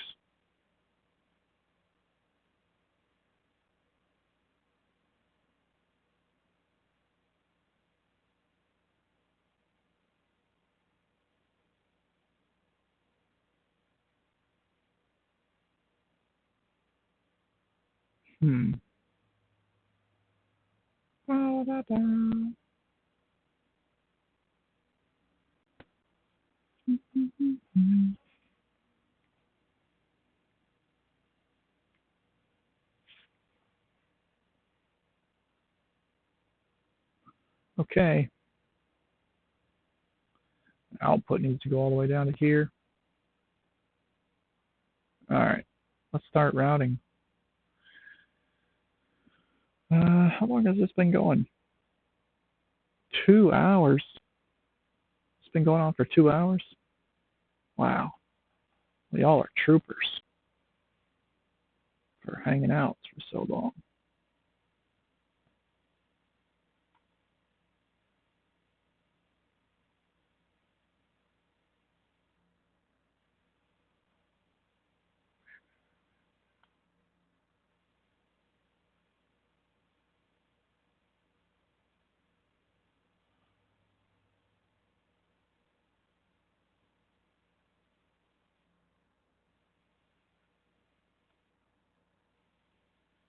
Okay. Down one click on all three of them.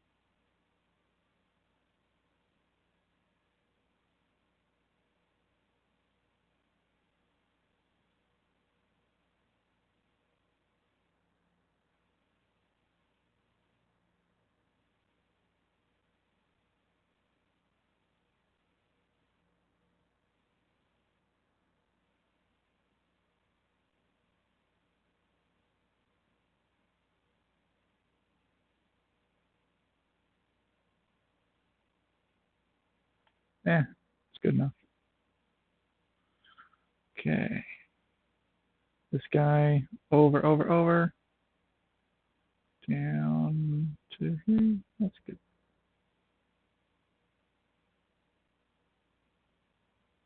You know, it would just be better, Nolan, if you just popped them on the same line.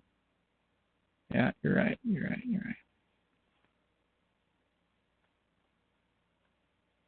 Poof. It's a lot faster, isn't it?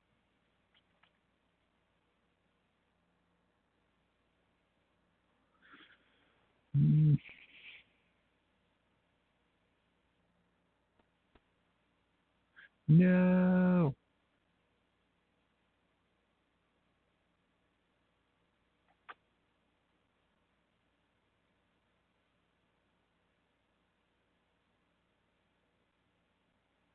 Yep.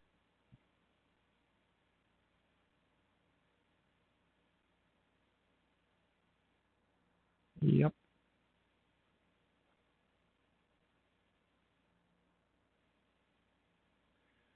Do you mind if I come off that side, or should I back in and then come in that way? Route here.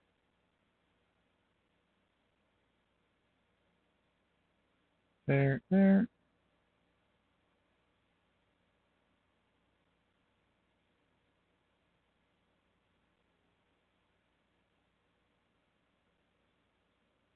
Yeah, it's good enough. Well, I don't need to, since I moved that resistor, I can move these guys.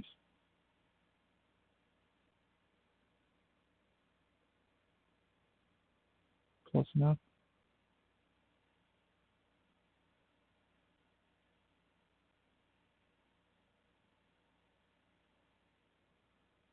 Okay. TP5.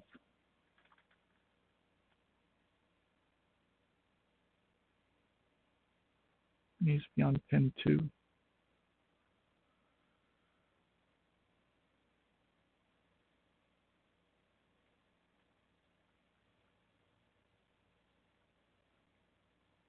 Okay. This guy needs to cross over that as well. Hey.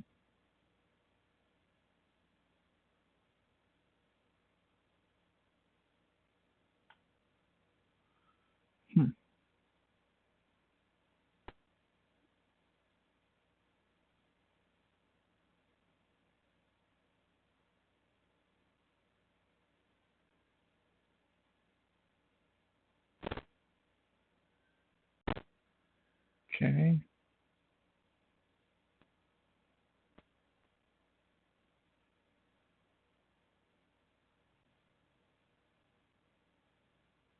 Okay.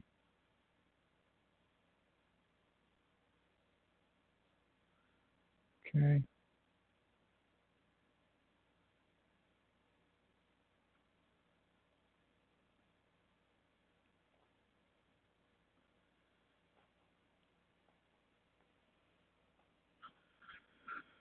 Okay.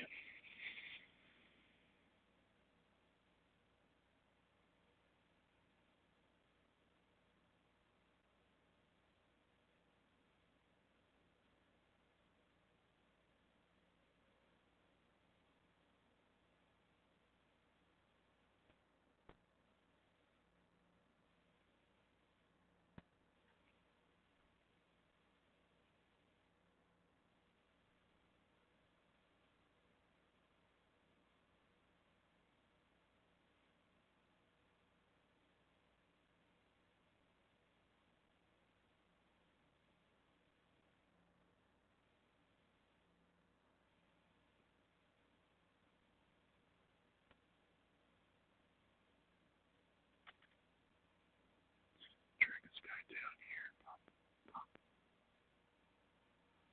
Okay. Move this down to here. Ah. Ah.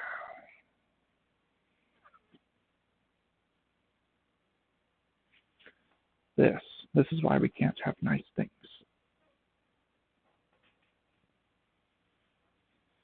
Yeah. Second one's gonna say, oh, you know. Okay, let's try this again. Okay. So this guy.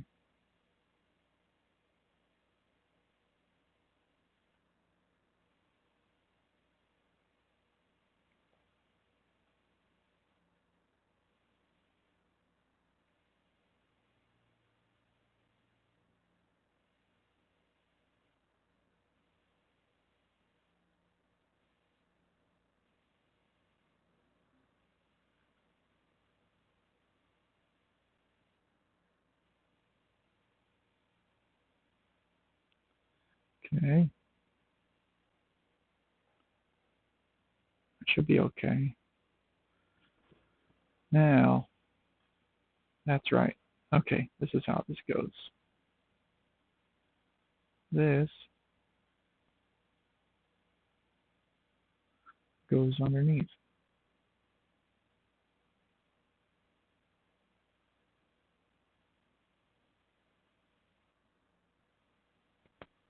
This guy goes above.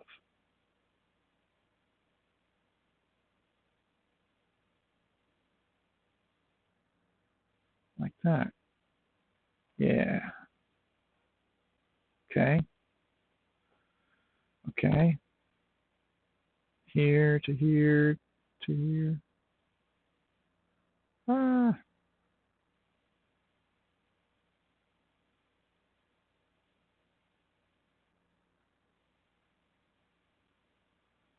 Save.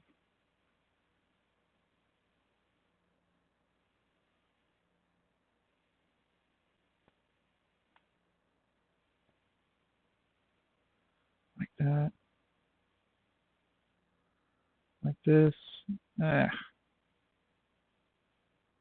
That. This is not enough diversity for me, so I'm going to rotate it like this. Something like that. Should probably drop down to a 0.5 millimeter grid for this, but so far 1 millimeter grid's been fine. No, and it hasn't been fine. It's been horrible. What are you talking about? Okay. I thought it'd be good though. Pull it off of this guy right here.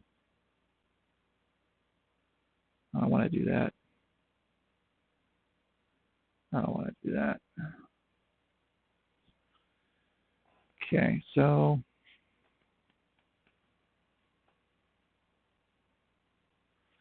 we'll pull it off of R7.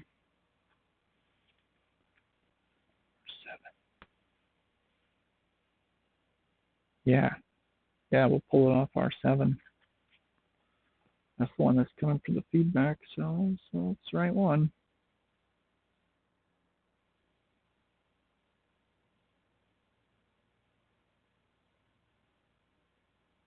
Just because, why not?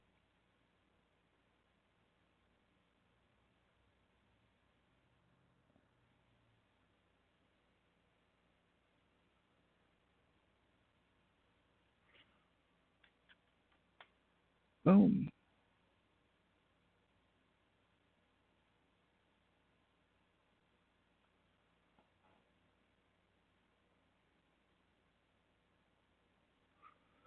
Oof, 0.5 millimeter grid, much more OCD oriented.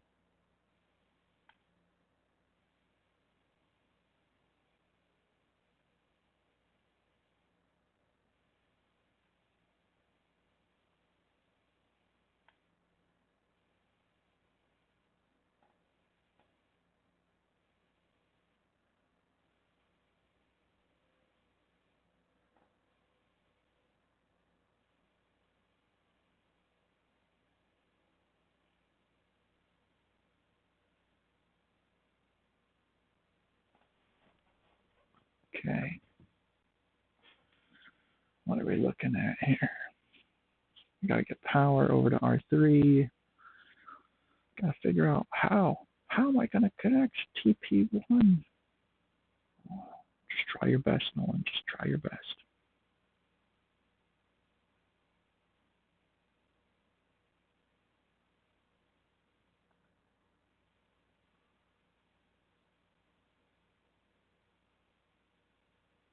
Something like that.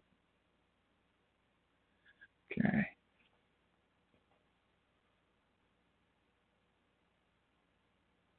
Yeah. How am I gonna get across that power trace?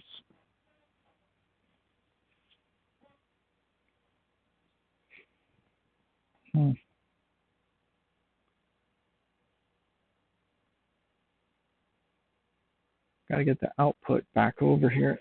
Let's see. I really don't want to cut the top.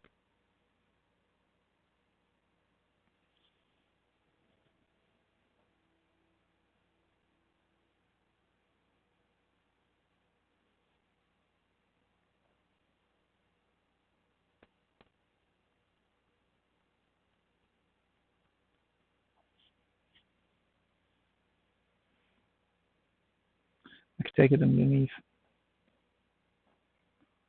all of them. Oops, wrong one. Okay. 6.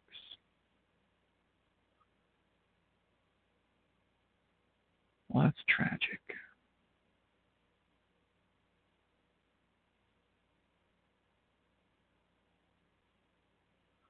5.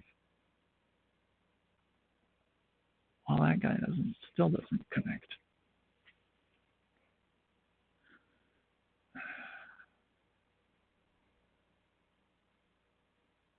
Have to go all the way up and over that guy?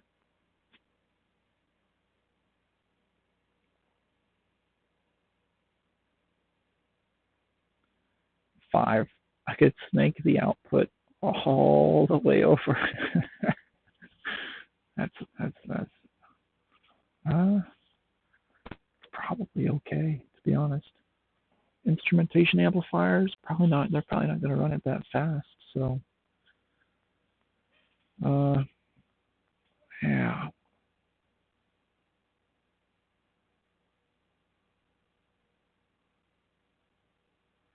All right, let's try.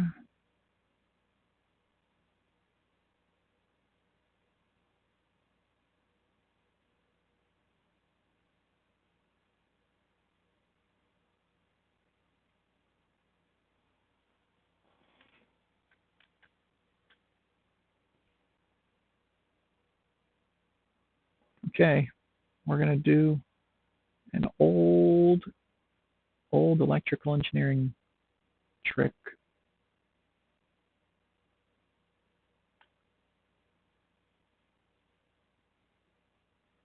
we're going to add cost to the product. That's the electrical engineering trick. Like that. Do I need another test point? Oh, hell no. Just give up on the test point. I could put another one on. Okay, so this guy.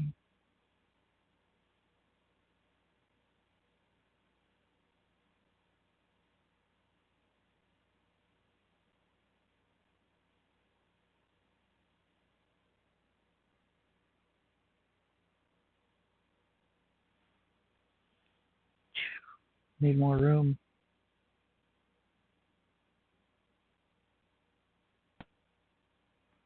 Okay.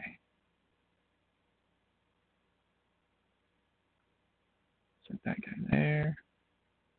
Rip up this, this, and this. Drag this guy up to here. Drag these guys. I don't like that one anyways. Well, never liked you either. Wow. You didn't have to be like that.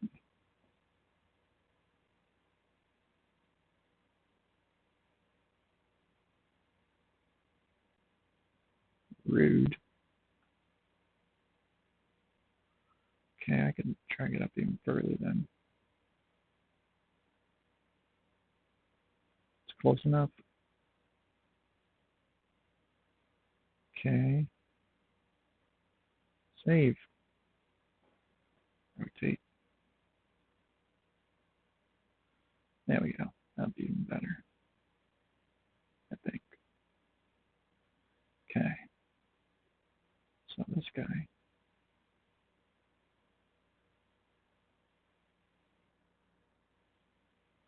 Goes up and over.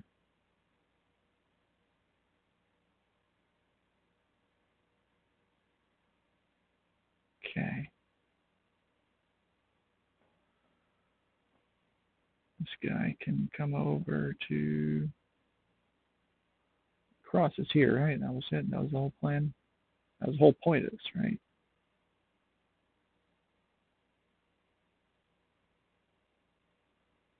Yeah, that'll be fine.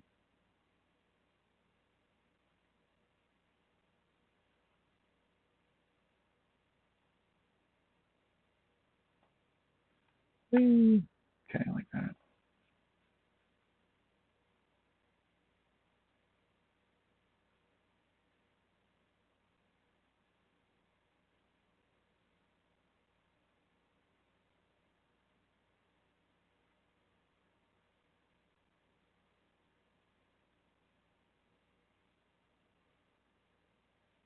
Just take it straight.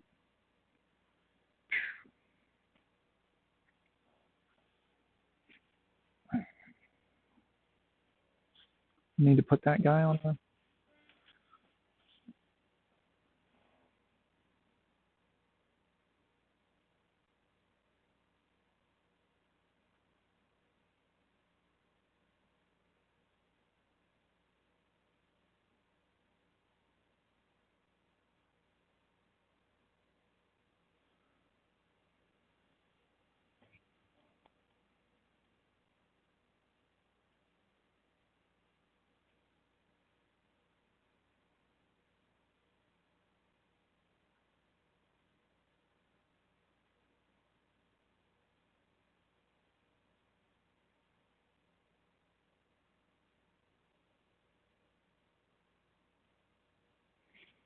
Okay.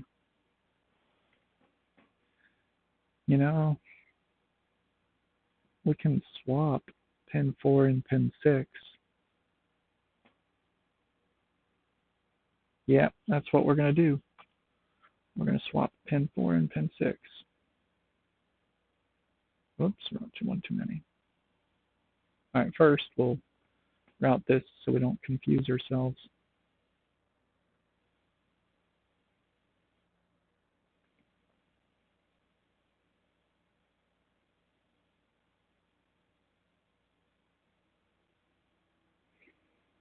There. So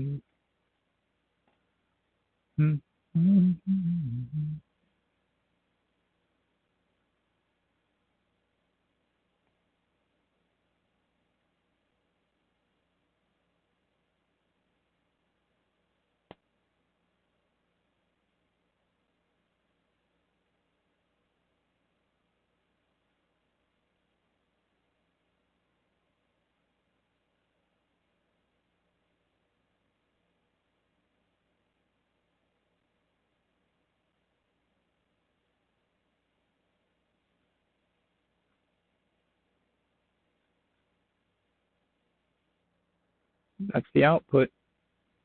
The output wraps all the way around the world before finally leaving the board. But then again, after it leaves the board, right?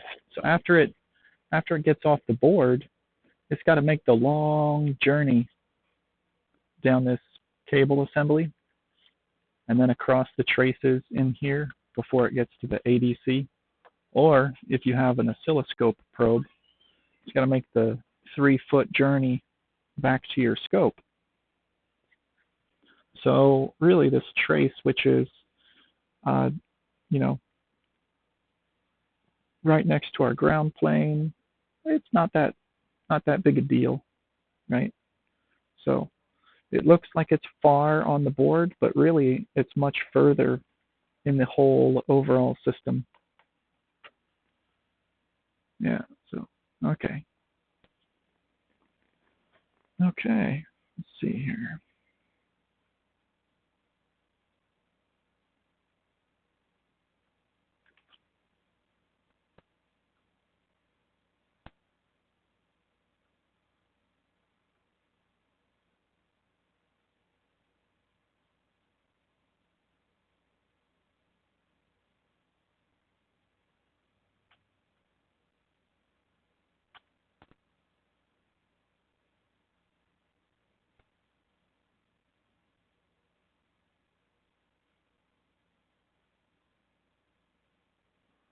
Okay. Did I add a resistor and I needed to rat nest it? R14, I did. Here. No, because it was way over here, so it would be the highest. We're fine. Okay. Back to here, rat nest. All right, now these can route up and underneath.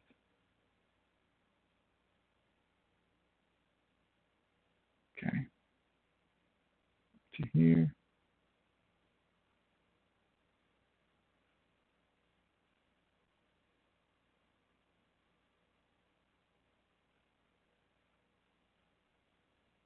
Yes. Yes.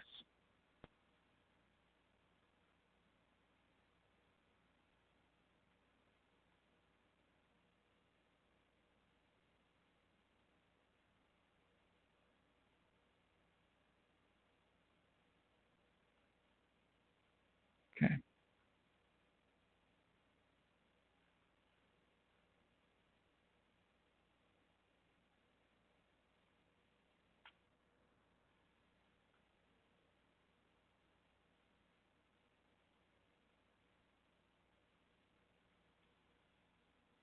Okay. Save.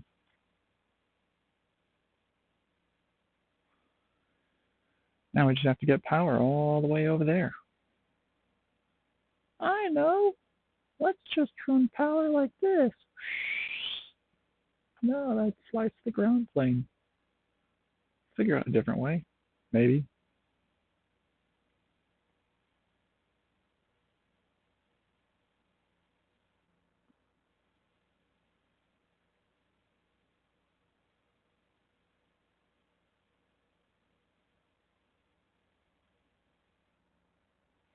Good enough.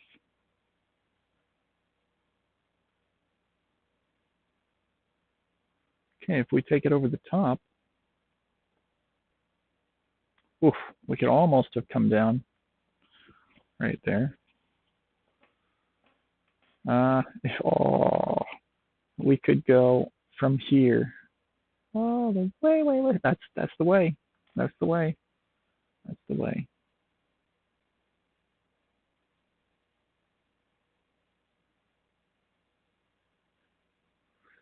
Stay away from that.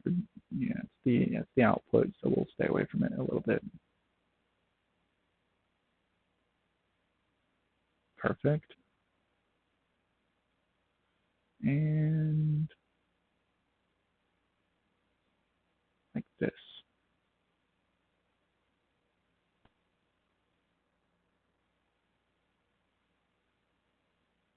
This guy, rip up, straight out of it. Hey.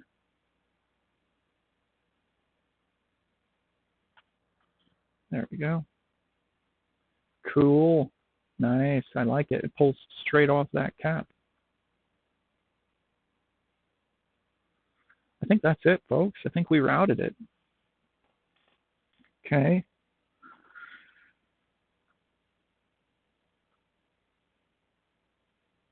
Wow. Wow, this feels good. We got us an instrumentation amplifier. Wow. Nice. Nice. Okay. So jump back to the schematic. Okay, now that the layout is there, let's add this test point. All right. Right here to here. We'll drag this one click back, and we'll drag that one click over. Save, and we will renumber so that test point gets renumbered. Renumber, test points. Okay. Okay, save. Now let's put that test point down. I want that test point near R14 or P15. We're going to put it near P15, and we're going to cut the top trace. Yes, we're going to do it. Oh boy, oh boy. All that work to keep the top plane uncut. Yeah, it's getting cut. Yep. Man, that's what happens. You grow old and you just throw your values out the window. You know what? They'll two engineering students will be in a lab. One of them will say, you know what Nolan said about this top trace going from pin 5 to TP16? And the other one will go, no, I didn't watch the video. What did he say? He said, this is a poster child for when you grow old and you just throw your values out the window. But, man, he's crazy.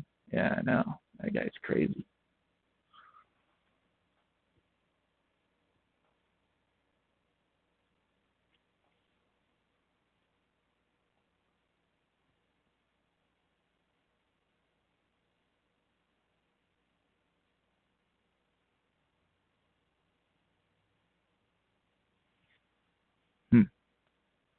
Should I see if I can back this up and back this up?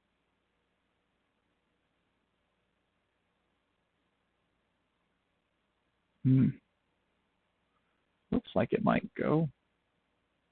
One clean swipe. Yeah, that goes. Cool. Clean. Well, it cuts that. And well, that goes already. That's fine. Right. That ground plane, and it can be nice. You guys should just remove the bottom. Nah, it should help. It helps more than it hurts. Right? The capacitors stitch it. They stitch. This guy stitches the top and the bottom. This guy stitches the top and the bottom together. Same. So I think it'll be okay. I guess I could put vias out here, but I'm just going to leave it because it will probably be distracting if I put them, and it probably won't help that much at all. Let's see. Oh, I could put no, because that's isolated, so that's fine. That's the way it is. We just cut the top with that TP16. What? Oh yeah, because of the resistor. So TP15, TP16 gets the voltage across R14. Yeah, which should be 0 basically. Well, depends how much you load it. Whatever. Ohm's law. You guys got it. It's late on a work night, so I gotta wrap this up so I could go inside and go to bed.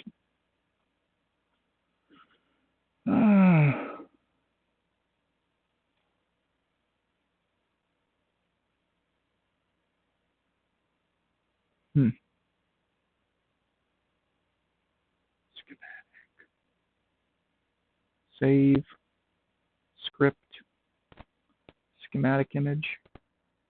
Yep. Save. Here. Refresh names. Yep. Cool. Save.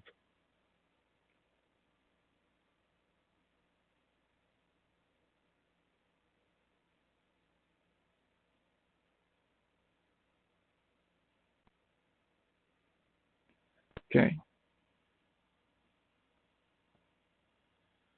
Close. No. Yeah.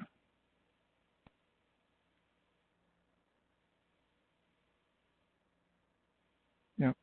Cool. Save. Now close. And close. And back in the project.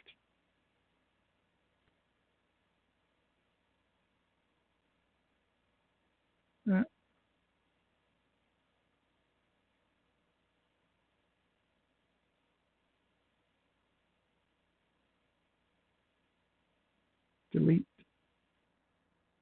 Yeah. New board. Save. 04A-020. Wait a second. X. So I still have caps lock on. Dash A. Yeah. There we go. Prototype. Nice, nice. Okay, and let's run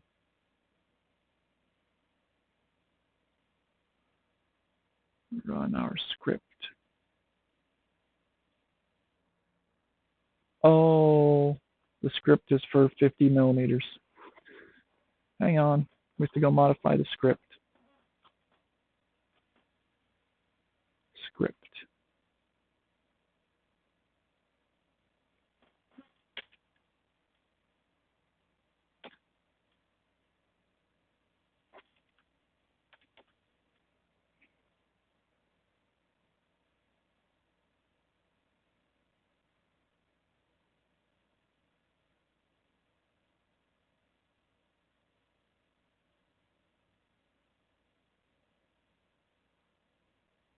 I just don't want the vertical. Save. Close. Now rerun that. There it is. Rat nest. Beautiful. Beautiful. Script. miniPCB.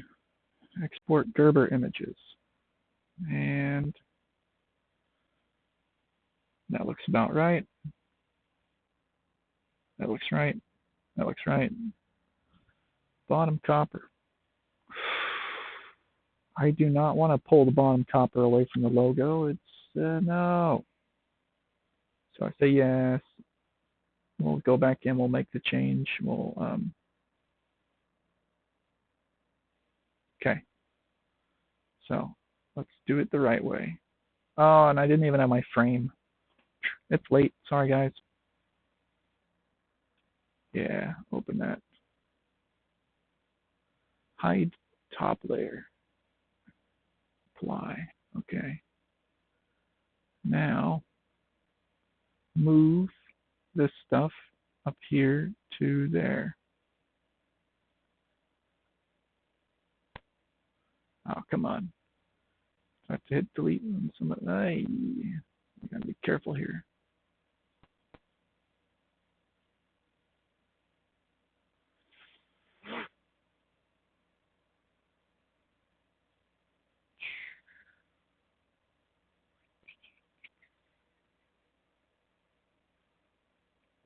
That work?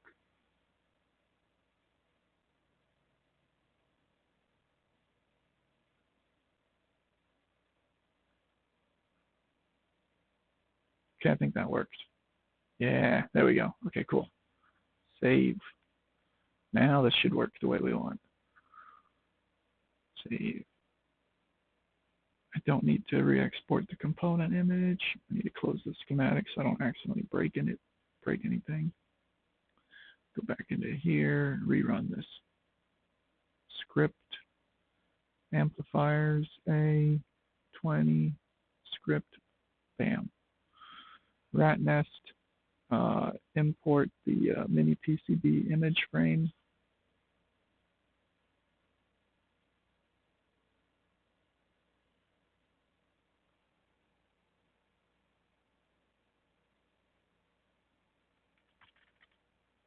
Okay.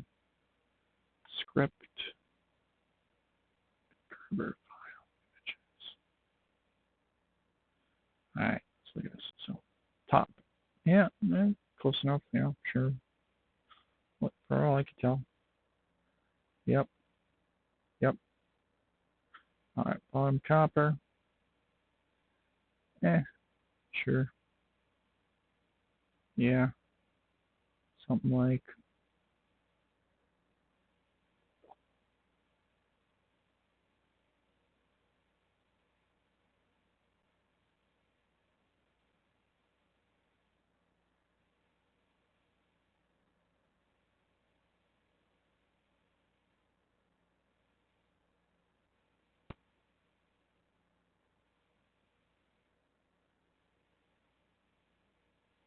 Okay.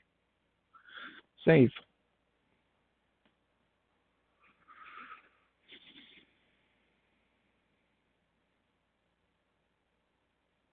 Gerbers.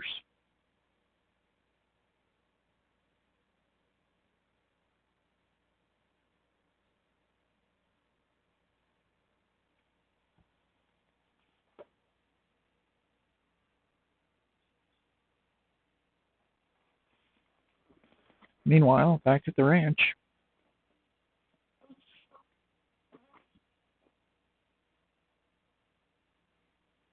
Yeah, so we'll do 5 amplifiers, then 5 kind of general circuits. Comparator, 555, some voltage regulator, or should I use some transistor circuits, like a Weidler current mirror, some digital, like flip-flop stuff, latches, like, should I show you all some circuits I did, like mini PCBs of circuits I designed? I don't know. Okay, here, here, here. Okay, 10 is all stuff I can delete. Delete. Okay, this stuff I can delete.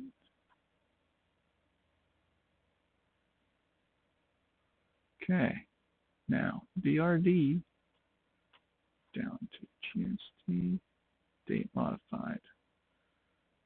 DRD, GST, right click, compress to zip.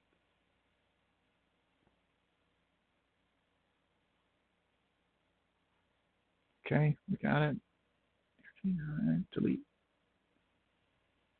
All right, cool. Okay, cool.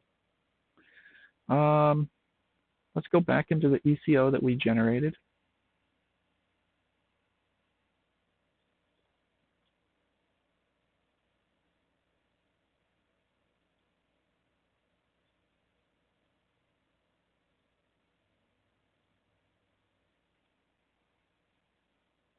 Let's insert the image of the schematic.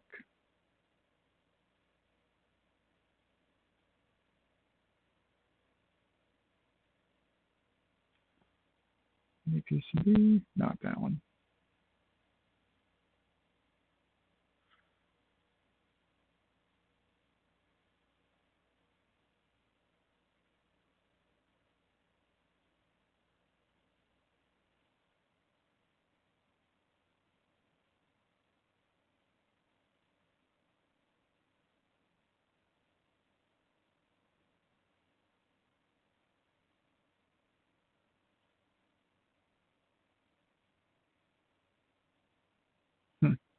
Okay. Save and close.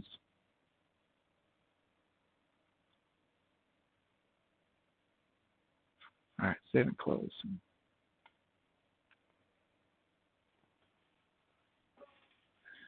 And let's generate a data sheet. So it's just going to be the rough draft. We'll fill out the rest of the data sheet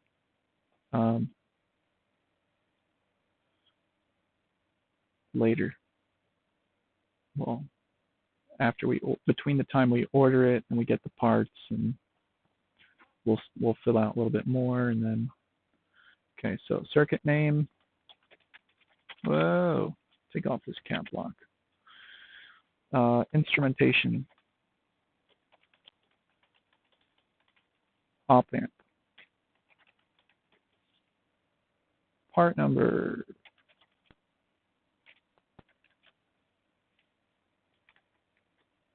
This is Opamp amplifier. Whee. Circuit name. What was I putting here?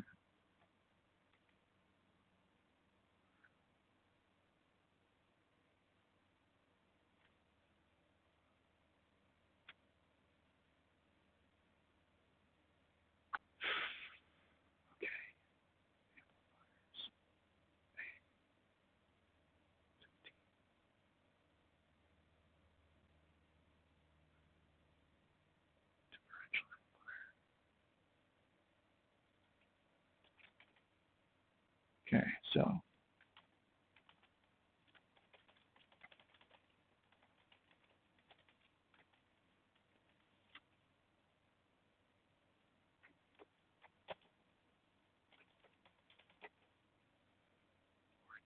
oof, this is not in our standard PCB. Okay, PCB 52.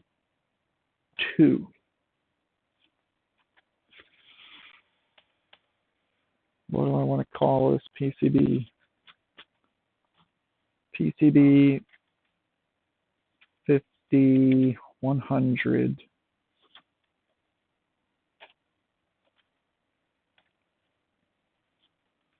Put caps on again. Okay. 07. That's gonna be, it's weird, but you know, it's not in the standard yet. We just created it. 04A, 020. 2 pieces. Oof. Oh well, I mean, how many instrumentation amplifiers have you ever wanted to solder up, right? Like 1, maybe? Okay, thank you for giving me that folder right away. That was nice. Oh, that's the wrong one though.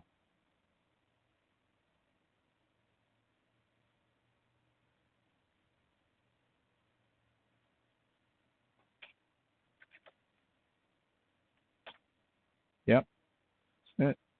Up here, ECL 1005, part number 04A 020. Close. And let's run this macro. I'll back it out in case this is the first time you're watching it. Okay, that's one click too many. There we go. All right, now developer, macros, insert pictures, run. Oh, my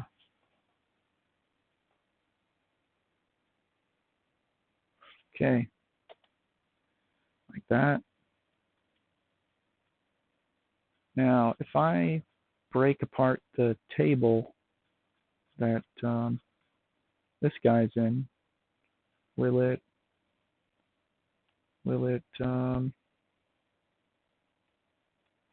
tab? Now, can I actually do one more? Can I drag this down to here, drag this down to here, take this column and backspace, and then we'll just do it like that. That seems to work, right?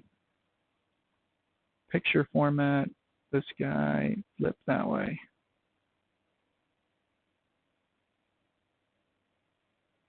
Nice. Save. Okay, so it doesn't look like it's recklessly empty. That's what I was afraid of. I was like, oh no, I don't want half the board to be empty. So that's good. Nice schematic. That's nice. Save. File. Save as. PDF. Save. Okay. Well, there we go. We just generated an ECO. We captured the schematic, or well, designed the circuit, captured the schematic, laid out the board, created a new board size, updated the footprints in the libraries that hadn't been updated yet, generated the Gerbers, and generated a datasheet, which is basically a template at this point for placing more information as the project goes on. And I think that's enough for one video. I really appreciate y'all hanging out. It's been a while. Hopefully, you know, this is good white noise for y'all to play when you're at work and you have to, well, you want something on in the background and you don't mind listening to me talk to myself as I do my work. So, anyways, thanks for hanging out. That's a 3-hour video. It takes a while.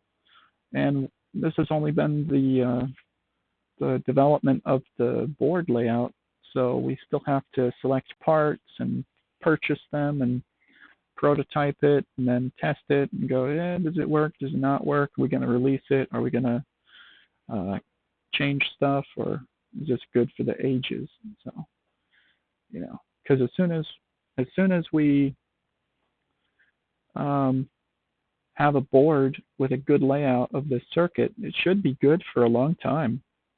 Like, these circuits are very old. They go back to the 60s for Opamps, but then before Opamps, a lot of them had vacuum tube equivalent circuits. So, yeah. Anyways. Well, thanks for hanging out. I'm going to shut down the video and wind down my evening, and, well, I'll post it, but, you know, yeah.